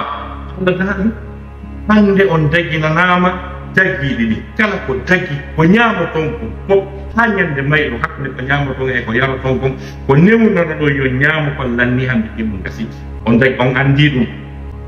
on faami on daginanama kadi rewɓe cañiɓe ko wiyete almuhsanatu ko jiwɓe ɓe andanɗa ma rewɓe ta ko jogitiɓe hoore mum neffiniɓe tappituɓe heƴuɓe ko wiyete almuhsanat min almuminat ta kadi ko gonɗinɓe kadi ta martaba maɓɓe feƴƴi koye wongol muslim min almuminat ta ko gonɗinɓe ha gasi jiwɓe cañiɓe pewɓe haga sa nefiniɓe goo première condition. Deuxièmement tawa nder degré maɓɓe ɓe ƴiwongol muslim ɓe hewti mu'min ta ko ɓe gondimɓe Allah e ɓen ɗon kadi jomɓe andi ɓe ɗo ko nder julɓe wiyeɓe koye taw c'est à dire ko nder julɓe ɓen taw bomɓe ɓen taw ɓe peewa ɓen taw a julɗo no wiyata memu a jommuto on faami yirtoyi kañum kadi l'islam on harminani kadi bi mana wonɓe julɓe ɓen jombugol rewɓe shirkoɓe ɓe woni julɓe taɓe bamba e biniri ɓe ɗumannoto ɓe shirkay ɓe yahay sanamu ɓe yahay ɗiɗo piiji fof ɓeɗo kadi qur'ana wima attention ɓe memataki goo taw e andanɗa hoorema ta ko rewoɓe yiite ɓe ala ka nder diina l'islam ha gasa ɓe ala ka nder diina l'islam taw ko diina animiste e sifa ɗum ɗo fof taw ko ɗin diinaji ɓen ɗo kadi l'islam o wiwata batto wala tankihul mushrikat hatta yu'minna wala amatun mu'minatun khayrun min mushrikatin walaw a'jabatkum won on jombudeyi rewɓe shirkoɓe haaɓe gonɗina korɗo kakaro kas gonɗinɗo ko on ɗon haalɗon jombude wona mushrikinaɓe rewɓe shirkoɓe ɓe anduɗa hormata ko yiite ɓe remata ɓe ala e diina hay hunde kamɓe woni jokkude hay si ngari maɓɓe ki ngarɗini on koɓe nafa kon l'islam wiyata ɓe matti on fami ɗum ɗo ɗon noon e artoyen noon e est ce que noon e julɗo gorko on no haani jombude e yoga e jokkuɓe diinaji ko par ce que ɓeeɗa mushrikade ko ɓe ala diina hay tus ta ko shirkoɓe ko sanoma sifa ɗimpi joni noon est ce que noon joni ɓe diina chrétien ma diina alyahuda si tawi julɗo yii jiwo toon ha gasa e jokkuɗo kan diina tamo jokki kamo pratique ude ka e hoore heɗiga est ce que no dagui ka o jommam ino dagui par ce que diina alyahuda ka o faami ko diina ka tawata annabi Moussa eno wonno e maɗa c'est à dire ɗum judaïsme ɓe tawata ɓe gana defte référence maɓɓe on c'est la Torah kamɓe ko ɓeyta ton ancien testament on faami donc honno wiyeteɗo christianisme on faami diina annabi Isa on faami Jésus on faami kan ɗon jiwɓe sa heeɓi jiwɓe e nder ɗiɗo diinaji ɗum tawa ɓeeɗo tawa hiɓe jokki diina kanko ɓe pratiquante ɗum ɓe yahay ka jo jiw tawi ko jésus chrétien tawa anda les 10 commandements anda bi basira hammirta église ɓe wi'a dey ko tawa ha on tigi elle est pratiquante elle est chrétienne pratiquante elle est juive pratiquante. L'islam permet de marier cette fille dans la législation islamique. Je dis bien pratiquante. Là, le Coran est présent. Donc, anda na horma ko chrétien do ma tête chrétien do yaho ka totir an ko jésus an le 10 commandements an ko dagi ton an ko harmi ton nefini do on l'islam no wi da wa mo ko fium dum ko c'est-à-dire ko dina ka bon ko ka l'islam jésus gari ko jésus annabi isa ko julɗo voilà himɓe des apôtres de Jésus, selon le Coran, la conception coranique, c'est que nous, le Coran nous a enseigné. C'est que le Coran nous a enseigné dans la sourate, la table servie. وَإِذْ أَوْحَيْنَا إِلَى الْحَوَارِيِّينَ أَنْ آمِنُوا بِي وَبِرَسُولِي قَالُوا آمَنَّا وَاشْهَدْ بِأَنَّنَا مُسْلِمُونَ. On va. C'est que l'autre Coran nous a enseigné. Jésus était musulman, les apôtres aussi étaient musulmans. Je vous donne la référence, allez-y dans la sourate Al-Maïda, la table servie, là où Dieu dit, et lorsque nous avons dit, وَإِذْ أَوْحَيْنَا إِلَى الْحَوَارِيِّينَ anditi kadi ko nemaki ɗi Allah subhanahu wa ta'ala waɗani annabi Isa ɗin Allah woni lintandemo ka suratul Maïda. Allah subhanahu wa ta'ala daali no jeeya e nemaji ɗi mi waɗanma yo Isa yo Jésus omi yeetino kon hawariyuna en jokkuɓe maɓɓe. Dans le langage coranique e jokkunoɓe nelaɗo on sallallahu alayhi wa sallam ko ɓe wiyete assa. On les appelle dans le langage français les compagnons du prophète. Jokkunoɓe annabi Isa ɓe jokkunoɓe Jésus ɓe dans le langage coranique ko ɓe wiyete al hawariyun. Dans le langage français ce sont les apôtres. Dans documentaire mi anno jokku ɓe maɓen sahabaɓe maɗa ɓe jokku ɓe maɓen yo Isa mi wi ɓe gonɗinena an aminuɓi gonɗinena waɓi rasuli gonɗi noon nelaɗamo Jésus Isa qalu ɓe wi les apôtres ɓe wi aman min gonɗini wasɗan Allah seeɗa annana wondema minen muslimuna ko men julɗo eyani ko ɗum l'islam o wi ko Jésus ko musulman ko julɗo minen ko ɗum l'islam o wi ko ɗum alqur'an are annen nde wimen meɗen lekkolisi kadi Jésus mbeɗen andi Jésus ko annabajo kooho ko mande Allah c'est un signe de Dieu. Jésus est signe de Dieu. Jésus est super prophète chez nous les musulmans. On a une considération forte et énorme.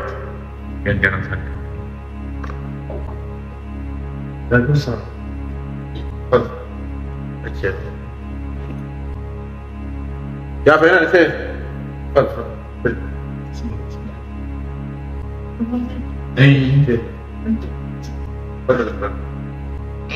donc waɗi l'islam o newni yo julɗo jombo debbo chrétien jo ko liyam gonɗo hakkude diina chrétien gon e diina l'islam o liyam moɗonaɗo no ɗon karam koye on ko on taw menen annabajo maɓɓe on Isa Jésus qur'ana on no wi Jésus ko kooho Jésus ko tedduɗo ka alqur'an islam ko kooho tedduɗo nela satama no reconnaissons menen julɓe ɓen meɗen reconnaissons nous les musulmans nous reconnaissons Jésus. Jésus fait partie des nobles prophètes. Parce que, laissez-moi vous dire, il y a des catégories de prophètes, des messagers. D'ailleurs, il y a les messagers. Et après les messagers, il y a les prophètes. Il y a les prophètes, il y a les messagers, il y a les super messagers. Il y a les super messagers. Les prophètes sont au nombre de 124 000. Donc les messagers sont plus célèbres, sont plus aimés, sont plus considérés chez Allah subhanahu wa ta'ala. Ils sont au nombre de 313. Donc Jésus fait partie. Jésus fait partie de ces 313 messagers nobles d'Allah subhanahu wa ta'ala, selon ce que le Coran nous a enseigné, nous les musulmans. Et parmi les 313 encore, il y a 5 messagers qui sont les super messagers qu'on appelle les Ulul Azm. Jésus fait partie. Les 5 là. Les 5 les voilà. Il y a le prophète Noé, nous. Il y a le prophète Ibrahim. Il y a le prophète Moïse, Moussa. Il y a le prophète Jésus, n'est-ce pas? Isa et le prophète Muhammad Taibo Bah. Donc si vous voyez que l'islam accepte que les musulmans se marient avec les femmes chrétiennes, il y a un lien très solide, étroit, n'est-ce pas, entre la religion musulmane et celle des chrétiens. Parce que nous reconnaissons le prophète, n'est-ce pas, des chrétiens. Et Jésus reconnaissait aussi notre prophète, selon la conception coranique, je précise bien. Parce que nous, c'est Jésus qui a annoncé l'arrivée de Muhammad. C'est lui qui a annoncé ce que nous appelons la bonne nouvelle. Bonne nouvelle, mais il n'y a pas comme bonne nouvelle. Maintenant, que Jésus, que Jésus, oui, وإذ قال عيسى ابن مريم يا بني إسرائيل إني رسول الله إليكم مصدقا لما بين يدي ومبشرا برسول يأتي من بعد اسمه أحمد. النبي عيسى وي ko onon yo ɓiɓɓe bani Israila min komi nelaɗo fahde e moɗon miɗo gongini kadi komi tawi ko c'est à dire deftere nde mi tawi ɗo nden tawretare nden nde Moussa addi nden miɗo jaɓi miɗo accepté miɗo gonɗini miɗo humpitude on kadi simi feƴƴi annabajo ara wiyeteɗo Ahmad ko Muhammad noon minen ko Jésus yetti men wi Muhammad de kanko annosani men bonne nouvelle ko ɗum waɗi no dagani men kamen ƴetta jiwɓe jokkuɓe rewɓe jokkuɓe Jésus ɓe jokkuɓe chrétien yagal ngal kono ko pratiquante ɓe ɓen dey ko pratiquante ɓen ko ɓen ɗon kadi l'islam o wi yomin jokku. C'est la même chose avec les juifs également. Jokkuɓe annabi Moussa ɗen kadi parce que annabi Moussa on kadi il était musulman lui aussi parce que il fait partir de ces prophètes, de ces messagers qui ont procédé à une déclaration commune dans laquelle ils se sont déclarés tous les musulmans. Moïse fait partie. Je vais vous lire le verset. Allah subhanahu wa ta'ala dit قل آمنا بالله وما أنزل علينا وما أنزل على إبراهيم وإسماعيل وإسحاق ويعقوب والأسباط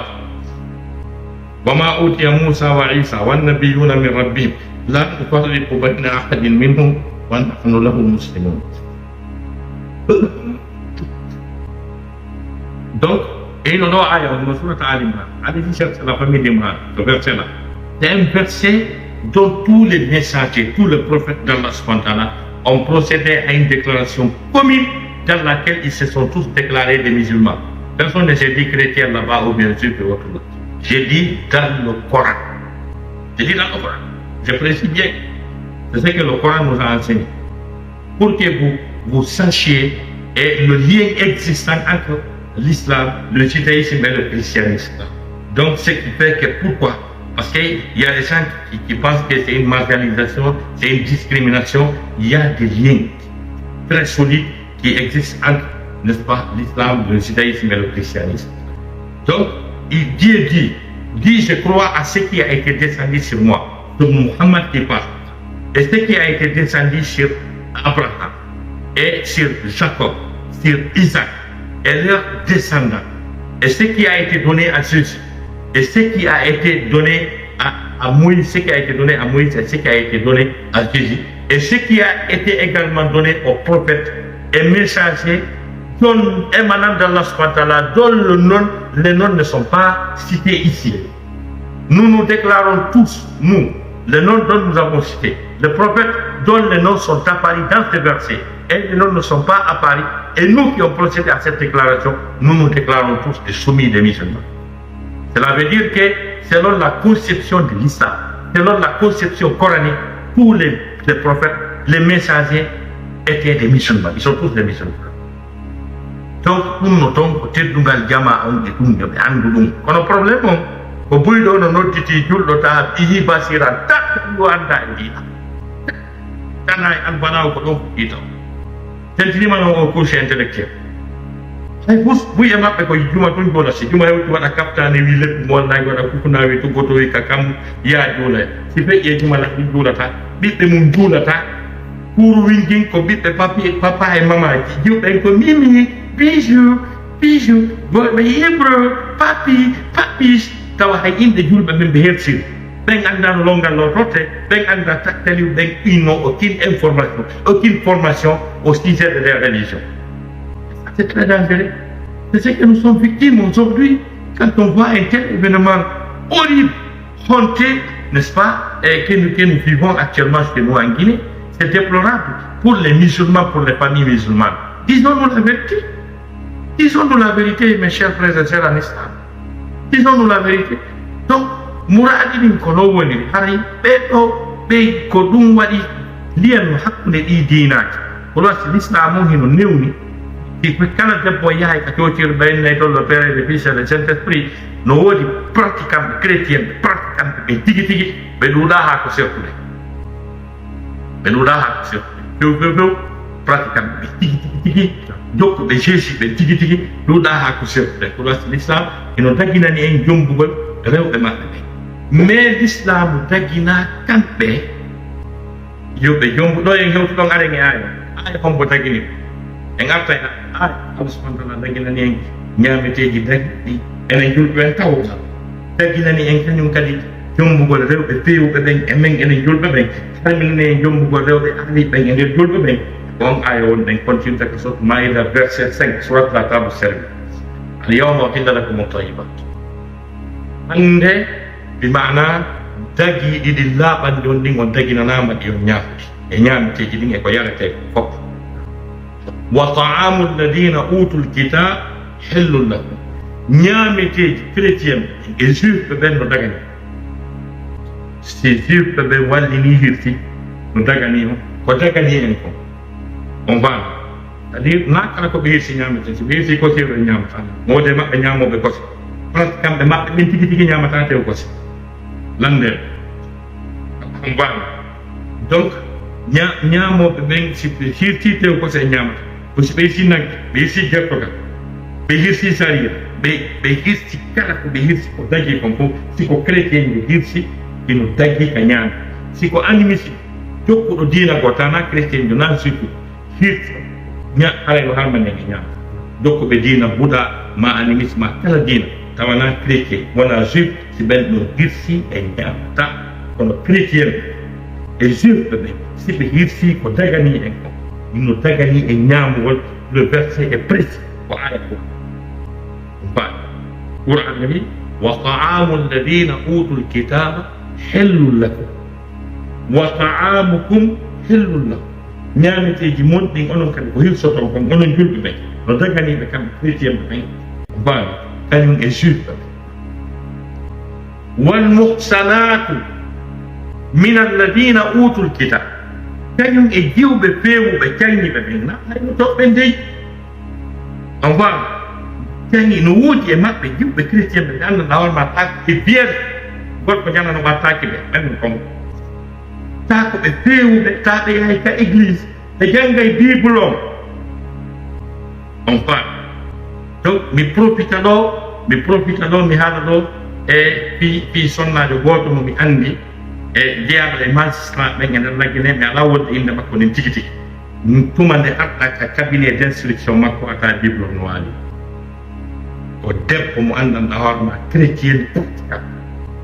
on faali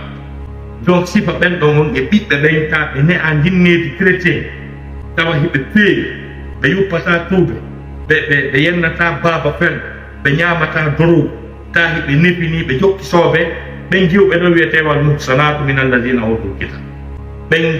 cañiɓe feewuɓe chrétien ɓe juif ɓe jiwɓe feewuɓe Allah daari ɓen ɗon kadi no dagani en ida ataytumuhunna ujurahunna si tawi en jonniɓe teŋen en torotoɓe teŋen yaaɓi ndaare ɗo julɓe Allah kono kasi en garay ɗum c'est très important fi o cas Allah daani ko fii kala ko chrétien ɓe ko en julɓe si en jombayɓe en alay ka famille maɓɓe chrétien attention les musulmans ils désirent se marier avec les chrétiens les femmes chrétiennes ou bien les femmes juives en respectant n'est-ce pas cette prescription coranique ce verset coranique n'est-ce pas l'islam vous exhorte de venir auprès de leur famille et demander leur main respectueusement. C'est ce que le Coran nous a enseigné dans ce verset-là. Ça, c'est très important. Donc, si pico ta julto, pico chrétien, parla avec la famille chrétienne. Oggi o mon mi do parla o mi do yidrimo dewgal sunna e parisi. Mi do parla yo bokkam o. Si be jaɓi ɓe okkimamo itta kadi teŋeɗen haaki waɗano l'islam o wiiri noon pewkum ko dewgal amo e jas teddina isnaɓe ma en teddinaɓe netanoɗaɓe si ɓe inni ɓe okka tan ay ko a julɗo naya force situation a jeyama si ko crédit ɗo kanka julɗo a jeeya mo fiw ni si ɓe okkanima c'est fini ala ko wawta l'islam no harminanma murtidugol e makko non a yaray no mo yiɗilan mi posta situation mi naatamo l'islam alandaka ɗum jattomo ɗon ñande Allah hoddiri o fewo so a wawi mo wajago no naata l'islam aranama jombamo awa kono dewgal ngal e naatugo l'islam yiiɗa yaha piiji ɗiɗi surtout par ce que yafo ɗon précisa ɗon en ɗo moƴƴa na ɓayi wonde hara famille o na famille ɗuɗɓe haray ɓe respecté taki par ce que yiɗi ko ko feƴƴi o quand même ko tawɓe haray nandi ɓe yawiti ɓayna na jeeyaɓe maɓɓe ɗo ɗum hadi ɓe respecta yani famille yani sonnajo o ɗo jombaɓe haray faala yo précisa en ɗo moƴƴa fi jamma yo ɓurɗo famugo moƴƴa barakallahu fikum jami jiddan ko wiwɗen aya on ko wi kon ka suratul maida verset 5 wal muhsanatu min alladina utul kitab ida ataytumuhunna ujurahunna bimana allahu lanɗo subhanahu wa taala o daali rewɓe feewuɓe ɓe cañiɓe ɓen chrétien ɓe ɓen kañi e ka juif ɓe ɓen ka diina alyahuda e ka diina adnasara so yii toon debbo mo faana ɗon feewuɗo no dagani on ka jombon mo kono on aray ka famille toroɗon mo ɓe okka on par ce que mo jeeya teddinon ɓe kadi tegon mo kadi jonnon mo teŋe ɗen haa gasa négociation haa o jaɓa ko teŋe kadi ko naawigol ko ɗum ɗo Allah sikkinmi ko gojaɓe haaki ɓay fankihuhunna bi isni ahlihinna jombireɓe e duŋaye famille maɓɓe o ɗum ko valable e chrétien ɓe ɓen e julɓe ɓe a wawata jombirde ni bi maana sonnaɓe ara fami makko o newnaaki wo nelaɗo sallallah alih w sallam toon newna nelaɗo kañum si sonnajo ari tawi nelaɗo wi nelaɗo miɗo faalama Muhammad rasulullah sallah sallam si nelaɗo no faalama toon fami makko yo okku fami makko ta okku landaki ɗum ko dokkal ngal Allah hokki nelaɗo sallah sallam on faam donc kono ene luttuɓe fof muɗum kala wonɗo wowon si a faalama jiwo siko chrétien jo siko julɗo oma ara toroɗa fami makko ko kamɓe andi si okki esprit o kata kamɓe okkitirimo ɗon ko ɗon o doyani o forçata situation a forçata situation kono l'islam o wi on faami donc ɗum aya o wi wal muhsanatu min alladina utul kitab ida ataytumuhunna ujurahunna muhsinina hayra musakin wala muttakhisi ahdan onon kadi wonon onon yawɓe ɓe mino fana chrétien jom ɓay ko fewuɗo neyiɗo onon kadi wonon fewuɓe wonon cangiɓe hara wonaɗi yimɓe aaliɓe yimɓe bomɓe jogitoroɗon debbo chrétien jo pewal mol ngal e kulol moɗon Allah e muñal mol ngal e yurmingol mo e dankagol hawnaki on jikkumo moƴƴo ɗo mo sinta mais wala condition jombugol debbo chrétien jo ko fiyo nato l'islam non c'est faux, c'est archi faux. Tu peux marier une femme chrétienne et reste chrétienne jusqu'à sa mort. C'est pas une condition. Alexandre. Ya fo ɗum intervena noon kadi avant kemɓe non ko ɓuri ko yurmude hande ko tawde hara ene julɓe ɓe doddude ɓeɗo tawde haranoɗa julɓe ide jikku telema ɗum ɗon e yeyɗo julɗo hara o yara o ede ko ɓeeɗa waɗata ko ɓuri ko ɓeɗo waɗata ko e ko holno wawata noddude ɓen ɗo e diina ma ko holno invita ɓen ɗo diina ma tan waɗi ɗum ɗo e hande ara a waɗa ɓuri tan waɗata andi noon kadi ara Oustaz ɓurte usangolen ɗo seeɗa parce que no woodi ɗo buyi no hono pullo wuro misangal ɗo ngol laakos suma e si hewti la Guinée ko 95% musulman suma e si hewti sarne deƴƴa ko musique yiyatake makiru yaratake beere yaratake ay suma e par ce que ara julɓe ɓen gon ɗon ɓe hoori julɓe ɓen yawɓe toon ɓe yara ha ɗon ɗita ama soirée on yaha place ɗuman no ɓen no hoori si suma e lanni komɓe woni hebbinde ɗi ɗum woni hebbinde makkiji ɗi hebbina place ɗi hebbina boîte e nuyji ɗi non la vérité c'est non la vérité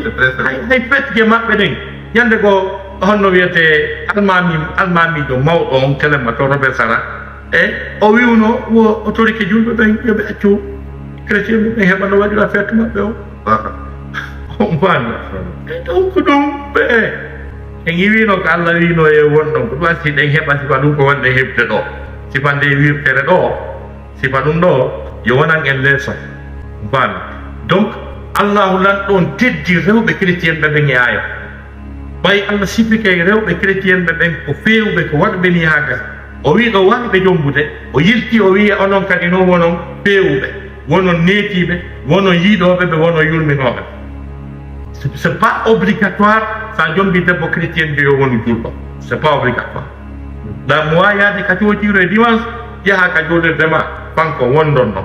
ɓiɓɓe ɓen ne aɓɓe needi l'islam on ɗum ko donc ɗum ɗo woni ko l'islam o yamiri ko on faami donc ɗum aya o wi Allah subahana taala dali ida ataytumuhunna ujurahum qur'ana wi wa man yakfur bil imani faqad habita amaluhu on faami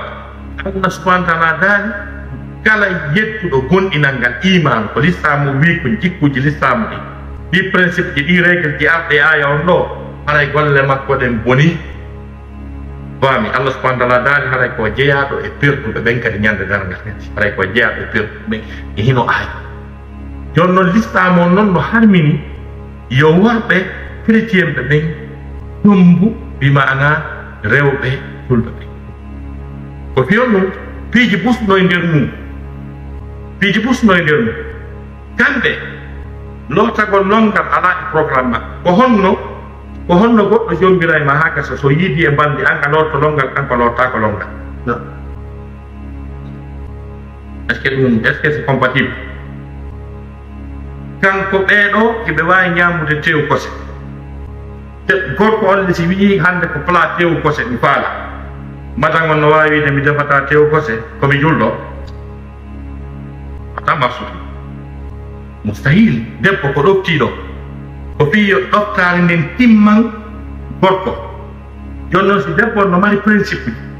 diina makko kan ka tawata ɗi yaada e principe diina oɗa ko kanko le woni modi makko mo wiyamo ɗoftom est ce que marso yeyi marso e sa ko fi wata haqqe modi bo chrétien ñoo viole donc si oyeɗa o hoorata na ndu lewru ndu hoorete lewru suumayendu wona ndu lewru gorko chrétien jon hoorata jonnon si gorko chrétien jon ari ñalolma debbo julɗo on no hooli o innimo miɗo faala mbaldi mo suusi sananagol modi makko mbaldi mo wawi wadde mbaldi mo hooli ta wadde mbaldi mo hooli donc mo duwa haddude oyen sii non min a yahata min ɓen ma yahata ciɗe ɓayde l'islam on no wi kala ka debbo yaata koyo wayno moodi mum i debbo julɗo waynike moodi mum wiɗo yaata ne pati il est hors de question. Là où tu vas faire 3 semaines, et maintenant qui va préparer pour moi?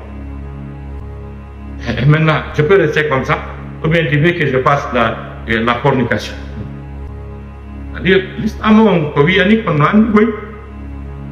L'islam ko wiyani kono andi hay kambaldi mo wawi wiyde mo fana antirande mo bawa. Daganaki ka ɓen kamɓe na pus takka pus on va donc mo wawi ɗon sali wata wi ɗon sali donc so wi yo ɓannanmo beer ɓurɓe ɗutte ɓe gandi chrétien ɓe yara e beer modi ma no wawi wiide bon ɓannana wiski wiya ɓannata ɓay pa julɗo fettata wiya e porson ngal dewgal ngal fokkita e nokku ngal ɗon ngal fokkita e nokku ngal ɗon dewgal ngal yata nokku donc ɗin inconvénient ji fof waɗi l'islam o wi ɓe jombata rewɓe men ɓen et puis en plus kañum kadi ko heewi kon debbo on jokkay diina moodi makko ko heewi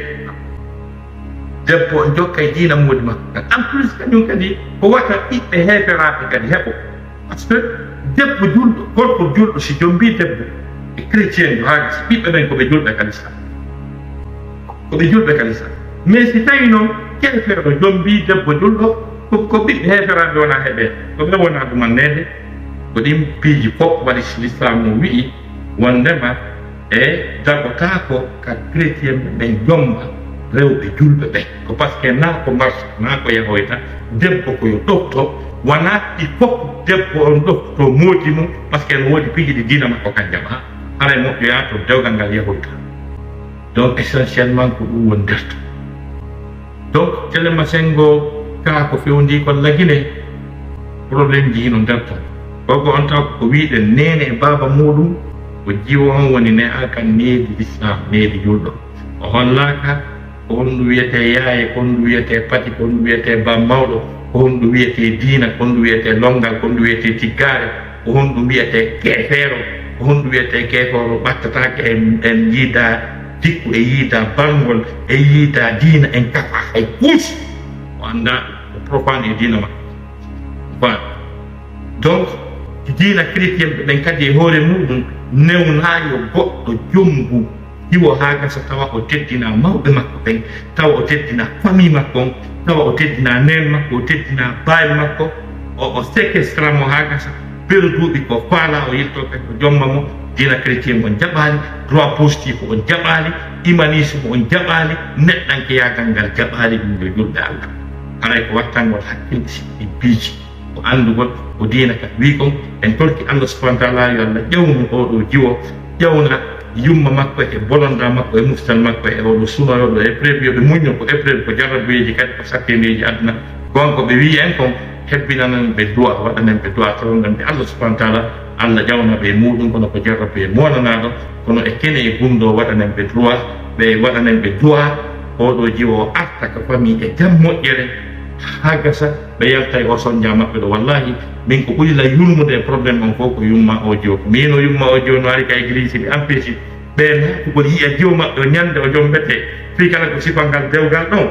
ɗum ɗon hino hertini o yawre hino sakki hino muusi kono mbiɗo toroɓe yoɓe ɓenno yoɓe gonɗin ko épreuve feƴƴay no moƴƴiri si allah jaaɓi julɓe ɓen fof no ɓaawa maɓɓe no waɗande ɓe duwa inchallah haray kadi e nderniɗo yewtere men ɗen e weltanike e suuɓe men ɓe kala kamɓe wonire nder aduna allah assalamu aleykum wa rahmatullahi taala wa barakatuh. Aleykum salam. Bismillah wa rahmatullahi wa barakatuh. namusa aray ɗo yewɗo man ɗo e ndamude aray faala yo répondis e hunde wotere ɓe tawana haram timmude moƴƴi ko yonnu noon ko ɗi luwaji wonaki fotede ka meɗen tawa yaada yani enen no wawɗen ɗum par ce que luwaji men ɗi ko hobɓi kode won enen ko e julɓe ɓe ƴetta luwaji tawana hara ko fotaki fiiɗi ɓe wona julɓe ɓe ara ɓe fota e hoore meɗen ma ɓe ara ɓe ɗaymira e ɗum ɗo ɓe buuba ɓe sutanta e ko woni ko nder ɗo fof o yimɓegol jomtuɗo no moƴƴi ɓe ara ɓe fotina e ɗum ɗon hara san andingol e tawata kadi hara ɓe wonɓe wadde ɗum ɗon ko jom o yimɓitiɓe ko ɗum ɓe fof maɓɓe ko wiyeteɓe Muhammad wiyeteɓe ko Ahmad sila ɓe ɗo yata waɗa ɗum ɗon addana e ɗum ɗon ka meɗen haɗa gonɗuma ɗum wasiya ɗum ɓen ɗum barakallah bon ala kulli hal ko toriɗen Allah subhanahu wa taala koye Allah o ɗan ɗon moƴƴinan en kamɓe en yo julɓe ɓen janni diina maɓɓe kamɓe andata yo julɓe ɓen janni diina maɓɓe kamɓe andata gotoɓe ɗi luwaji hara ko ɓe julɓe tiki hiɓe andi Qur'an o ɓe andi ko ɓe yamiraki ɓe andi kono ɓe gerata c'est-à-dire wona inde nden woni haaji namigol ko Muhammad ko Ibrahima on tigi wiyete na ferde ba aba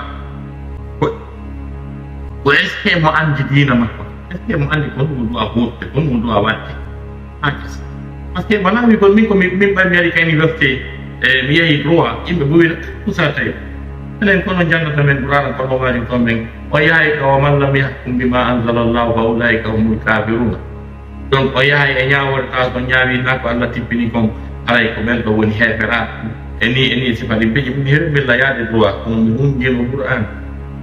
mi anndi tawhid mi anndi aqida mi anndi fiqhul islami mi juuli kadi kamɓe nde fikki noon ɗo fay komi filmi taw maɓɓe am ɓen mi juulde min desa ko takko baawi ngat ni komi jombi en 96 sina ɗum baawe nganno ka danki lan waali e gatal takko maɓɓe no haani jombi on faami naawi gon ɗon asalatu hayru minan nawm ko hoore nden ɗum ɓe tappata mais yamin juuɗa suɓam ɓe gantam ƴetta deftere ɓe ekkiti deftere nde wo ittugol kooƴe yahata l'école ba min komi natta ka droit haari mi anndi piiji bourse min nataari muñde ke Qur'an haari min takkodiri on faami ɗum tandananɗan hay hunde droit on déjà pourtant formude e diina kan informé mi anndinimmi ko ɗum woni nder ton ko haa gasi tawi ko wona sipan donc sifa ɗin piiji ko wattangol hakkille sifa ɗin piiji fof déjà ko tampin Afrique haali Afrique développe taw Afrique taw reflétade e réalité ji maɓɓe ɗin taw on faami pays développé ɗin fof le ɓeyta les pays émergents par exemple l'Inde la Chine le Japon japonais jongo jaɓɓonde japonais o watti kimnoru makko num o ñamete makko mo rewi budaru makko o jangi technologie américain ɓen o windi haala makko kanko jangi ka kadi ko Japon humodiri Amérique kon fof ko haala japonais ɓe windata ɓe janga ko kankadi ɓe wonta so gari Washington o yiɓe développé Chine c'est la même chose Inde c'est la même chose on va enen joɗɗen ɗo e janngugol koɓe janngata ko woolen ko ɓe wolta ko ɓornoɗo ɗon ɓe ɓornotano sikken ko ɗum wiyete développement donc en nanu inde ko wiyete développement taw en nanu inde donc sifa ɗin piiji ko facteur ji ɗi anndanɗa hoorema ɗi tawata africain ɓe ɓen ene duwa wattande ko piiji ɗin fof hay ɗi ñabbe kono ñamayno ɗen toori e ɗuma e ngal Ivoire e Nigérie en ɗuma ɓen hewana on degoy yahe toon yahe Ghana yahe ɗuma ko ñameteji maɓɓe toori maɓɓe ni koto lome cotono toori mi profita ɗo mi yiwno siɓɓe men ɓennoɓe ɓe anndi toori maɓɓe ni layiɗi ndi moƴƴa ko kana nen ɗo e ñamugol ñamete e maɓɓe e maaro rondama ko remama toon ko addama haa ɗo kullum yiyama nder toon hay goto wuuru ko yiyaka kullum ko ñamaɗi maaro kon batike am kon sikkandi nafami e dow hankareji men ɗi e rondini africain ɓe ɓen no hani wattande hakkille hoore muɗum ɓe arta ɓe accepto taw o faami ɓe accepto taw ɓe wona hoore maɓɓe taw ɓe jaɓa hoore maɓɓe tawa programme ji maɓɓe ɗin no refléti réalité socio culturel économique et politique maɓɓe on tigi tigi ɓe waɗa programme maɓɓe o so ɓe yii talawol si wona ɗum ara ɓe neɓay yiilede on faami donc si faɗin piiji aray e weltodira ni aray assalamu aleykum wa rahmatullahi taala wa barakatu abono ko sen Oustaz Taibo ɗo fi kala conférence waɗaɗo ya hendomo wona ko sati a waɗira suguno kollunku woni waɗirde ɗo ni ko sengol les vidéo ɗo ko spécial fi bayana Oustaz Taibo tun waɗeteɗo siɗa faala bayanaji maɓɓe ɗin fof ko ɗo tun abonoto